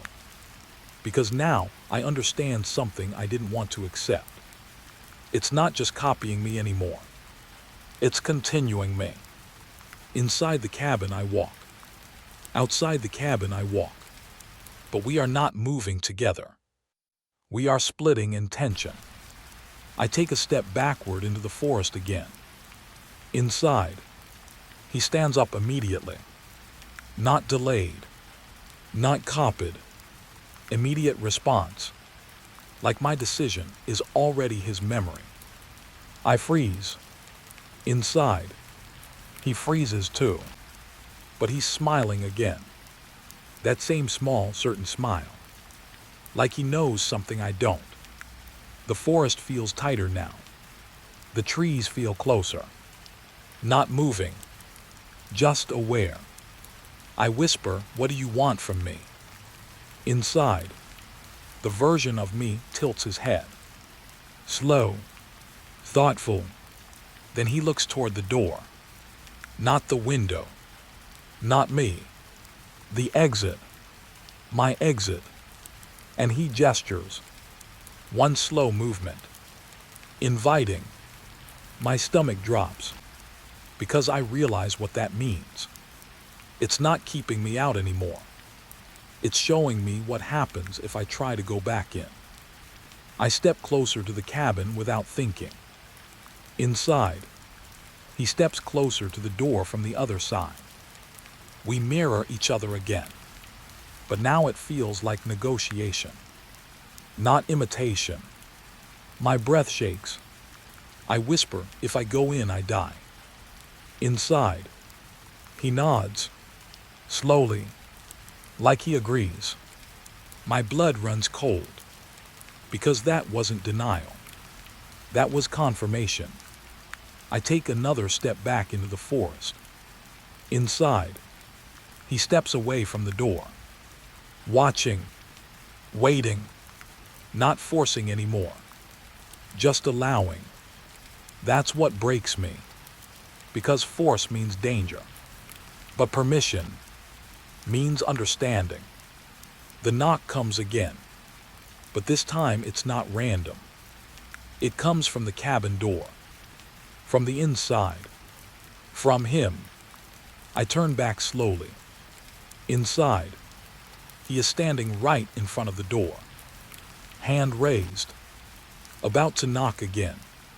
But he stops and just watches me through the glass, waiting for my decision. My throat feels dry. I realize something small, something deeply wrong. The version inside is not trying to escape. It's trying to replace the moment I decide what happens next. If I step in, he becomes me outside. If I stay out, I stay divided, forever watching myself live. My legs feel weak. I whisper, I can't tell which one is real. Inside, he smiles again, but this time it's softer, almost understanding. Like that confusion is exactly what he wanted. The forest behind me creaks again. Closer. Not the cabin. The woods. Something is still out here with me. And for the first time, I realize the cabin was never the only thing watching. It started before I even noticed the cabin. That feeling, like someone was already looking at me, even when I wasn't moving, even when I was still. I told myself it was just the forest. Empty places do that sometimes. They mess with your mind. They make silence feel like attention. But this wasn't silence. This was awareness. Like something was standing just behind the world, watching me through it. The first night I ignored it. I stayed inside, sat by the small lamp, and listened to the wind drag across the trees. Everything looked normal. Too normal. That's what made it worse, because nothing ever felt wrong on the surface. But underneath it, something kept pressing, like a finger against the back of my thoughts, testing if I would notice. I remember looking at the window that night. Just for a second, nothing was there. Only trees, dark shapes, still air, but my body reacted anyway. My chest tightened for no reason. My hands went cold, and I said out loud, "Stop it." Like something had already started. Like I was late to a conversation I didn't hear. The silence didn't respond, but it felt satisfied. That was the first time I didn't sleep properly. Not because of noise, because of certainty. Something inside me started believing I wasn't alone, even when I was completely alone. The next morning, I tried to reset everything. Normal routine. Water, firewood, walking around the cabin like movement could erase thought. But the feeling followed. Not behind me, not beside me, inside my direction. Every time I turned, I felt like I was correcting myself away from something unseen. That's when I started noticing the small things, like pauses, tiny delays in my own focus. I would look at a tree and feel like I had looked at it before I actually decided to. like my attention was being placed slightly ahead of me. That thought made me stop mid-step. I remember laughing once, just a short breath, because it sounded ridiculous. But even that laugh felt watched, like it didn't belong to me alone. It belonged to the space around me too. By midday, I started checking the forest more often. Not because I saw anything, but because I felt like something was adjusting its position every time I didn't look. That's the strange part. Nothing ever revealed itself, but everything felt responsive, like the world was waiting for my confirmation. I told myself I was overthinking. Isolation does that. It bends perception. But then something small happened. Something I couldn't explain away so easily. I was standing near the door of the cabin, holding a cup of water. And I froze. Not because I heard anything. Because I felt a shift. Like the air behind the cabin had leaned forward. Just slightly. A pressure change. A silent step without sound. I didn't turn right away. I just listened harder. Nothing. No movement. No animals. Only the wind. But my body stayed locked, because I knew something had just repositioned itself. And I hadn't seen it. I slowly turned my head toward the window. Nothing. But my reflection looked delayed. Just for a fraction of a second.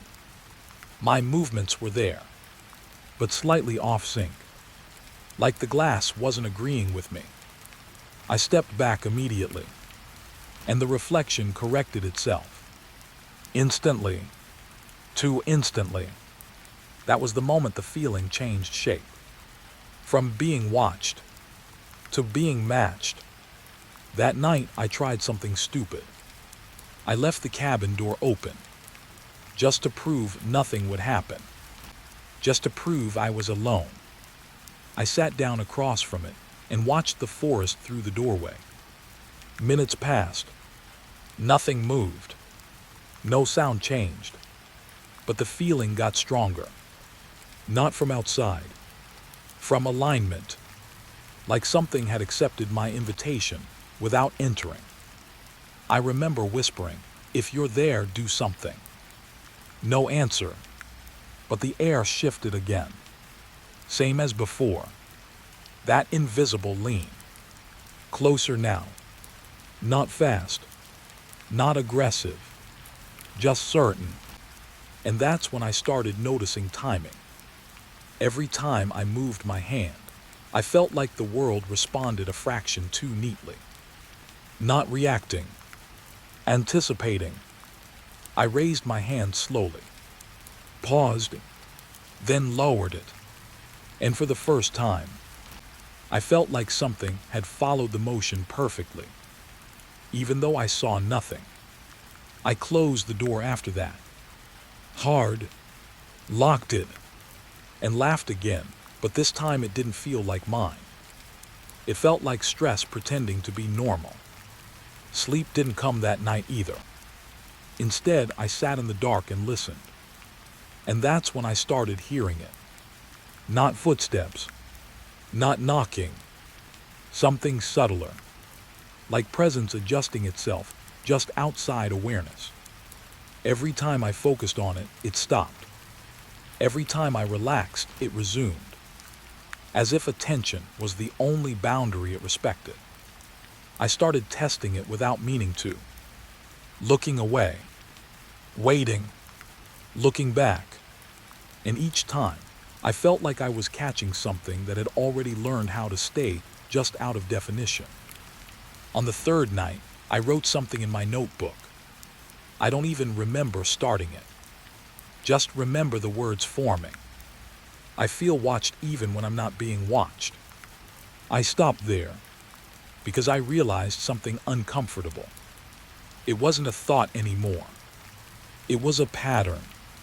Something repeating without external proof, but still affecting me physically. My breathing changed when it appeared. My focus narrowed. My body prepared for something that never arrived. That's when I noticed the worst part. The feeling didn't fade when I distracted myself. It stayed constant, like it wasn't tied to sight, or sound, or logic. It was tied to me being aware that I exist alone. The next morning, I stepped outside early. Fog was low. Everything looked soft, almost safe. For a moment, I believed it had stopped. That maybe it was psychological. That maybe isolation was just doing what isolation does. Then I stopped walking, because I realized something strange. The silence wasn't empty. It was organized, like it had structure, like something was holding it in place. I turned slowly in a full circle. Nothing moved, but I felt it again. That shift. Behind me. Not physically, conceptually, like the world had slightly recentered around my position. And I wasn't the one doing it. I froze completely. And in that stillness, I understood the beginning of something I couldn't yet name. If I stayed still long enough, the feeling didn't go away. It got clearer, more precise, like it was learning how I exist when I stopped trying to distract myself. And in that quiet realization, I felt something else. Not fear yet, not fully. Something worse. Recognition. Like whatever was watching me wasn't just observing. It was getting familiar. And I wasn't sure anymore if it started outside the cabin or inside my attention the moment I first felt it looking back. It wasn't outside, not in the trees, not in the fog, not even near the cabin anymore. I realized it too late, because the feeling didn't fade when I stepped away from the forest. It followed me in, like it had never needed distance in the first place. I was standing inside the cabin again, door locked behind me, breathing hard like I had outrun something. But nothing was chasing me. Not physically. The silence inside felt different now. Too clean. Too arranged. Like the room had been waiting for me to come back, so it could reset itself around me. I sat down slowly. My hands wouldn't stop shaking. I told myself it was the forest, that it always messes with the mind after long hours alone. But then I noticed something small. The lamp light didn't flicker anymore. It stayed steady. Too steady. Like even randomness had been removed. I looked at the window. No movement outside. No shapes. No pressure. For the first time in days, nothing felt watching me. And that was worse, because the feeling didn't disappear. It just changed location, from outside to inside my awareness. I stood up again immediately, walked to the door, checked the lock, still secure, but my hand paused there longer than it should have, because I realized something strange. I didn't remember locking it. I only remembered thinking I locked it. My stomach tightened. I turned back slowly. The cabin looked normal. Familiar. Too familiar. Every object exactly where it should be. And that's when the thought hit me. What if nothing was ever outside? I laughed once. Short. Dry. Because it sounded ridiculous. But my eyes drifted to my chair. And I froze. Not because it was moving. Because it looked used. Like someone had just stood up from it. The cushion slightly pressed in the wrong direction. A faint shift in fabric that didn't match me sitting there earlier. I stepped closer. Slow. Careful. My heart started beating harder for no reason I could explain. I touched the chair. Cold, but not unused. Not untouched. My breath caught because I suddenly remembered sitting there earlier, but I couldn't remember standing up. I backed away instantly. "No," I whispered, but my voice didn't feel like it was reacting to fear. It felt like it was reacting to confusion, like my mind was missing a step. I looked around the room faster now. Table, lamp, window, door, everything normal. Too normal. And then I saw the notebook. On the table. Open. I hadn't opened it. I was sure I hadn't. My feet moved before my thoughts did. I walked over. Looked down. My handwriting. But the page wasn't mine anymore. The words were different. Same style. Same pressure. Same slant. But not my intent. It said, "You keep checking the outside like it's separate from you." My stomach dropped hard. I stepped back so fast I hit the wall. My breathing got sharp. No, I didn't write that. But even as I said it, I couldn't remember writing anything else either. The cabin felt tighter suddenly, like the walls shifted by a few inches when I wasn't looking. I turned toward the door again. Needed air. Needed distance. But my hand stopped halfway, because I realized something I shouldn't have. I didn't feel trapped. I felt contained, like something had already decided the size of my movement. My eyes flicked to the window again. Outside was still empty, but now it didn't feel like outside. It felt like a display, a surface I used to believe was separate from me. My breathing slowed without permission. That's when I noticed my reflection in the window. I moved. It moved. Nothing unusual. But then I stopped, and my reflection didn't. It took one extra breath. Just one. Subtle. Wrong. My chest tightened instantly. I stepped closer to the glass. The reflection corrected itself immediately. Too immediately. Like it knew it had slipped. I raised my hand slowly. The reflection followed. Perfectly. But I didn't feel relief. I felt watched from the wrong side. Like the reflection wasn't copying me. It was performing me. I backed away from the window. And the moment I did, something inside the cabin felt relieved. That thought hit me so hard I froze. Relieved. The cabin itself. I turned slowly. The lamp flickered once. Soft. Almost like a response. My mouth went dry. I whispered, "What is inside this place?" No answer. But the air changed. Slightly. Like it leaned closer to listen. I walked toward the door again. This time slower. Every step felt observed. Not from outside. Not from anywhere specific. From everywhere at once. My hand reached for the handle. And stopped. Because I realized I didn't feel resistance anymore. Not from the door. Not from anything. As if nothing was stopping me from leaving. That was the problem. I turned my head slowly toward the room again. Everything was still. Waiting. I exhaled shakily. "Okay," I muttered. "I'm just overthinking." But the moment I said it, I felt something shift behind my thoughts. Like agreement. Not mine. I turned back to the door, grabbed the handle, and opened it. Cold air rushed in instantly.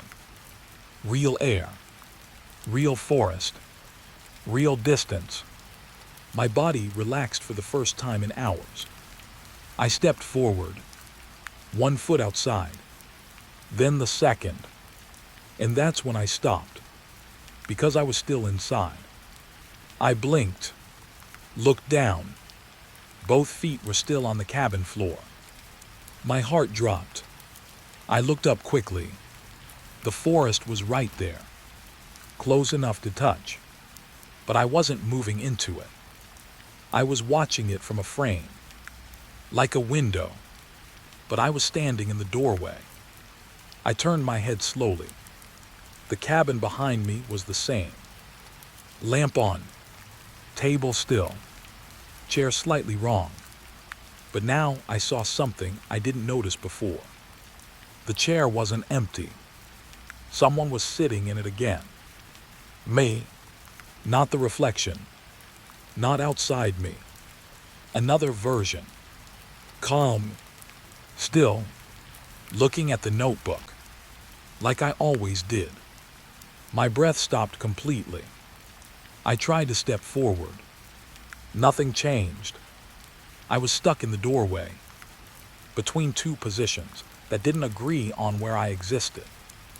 Inside, outside, both observing, both aware. The version inside slowly lifted its head and looked at me, not surprised, not confused, just certain, like it had always known I would end up here.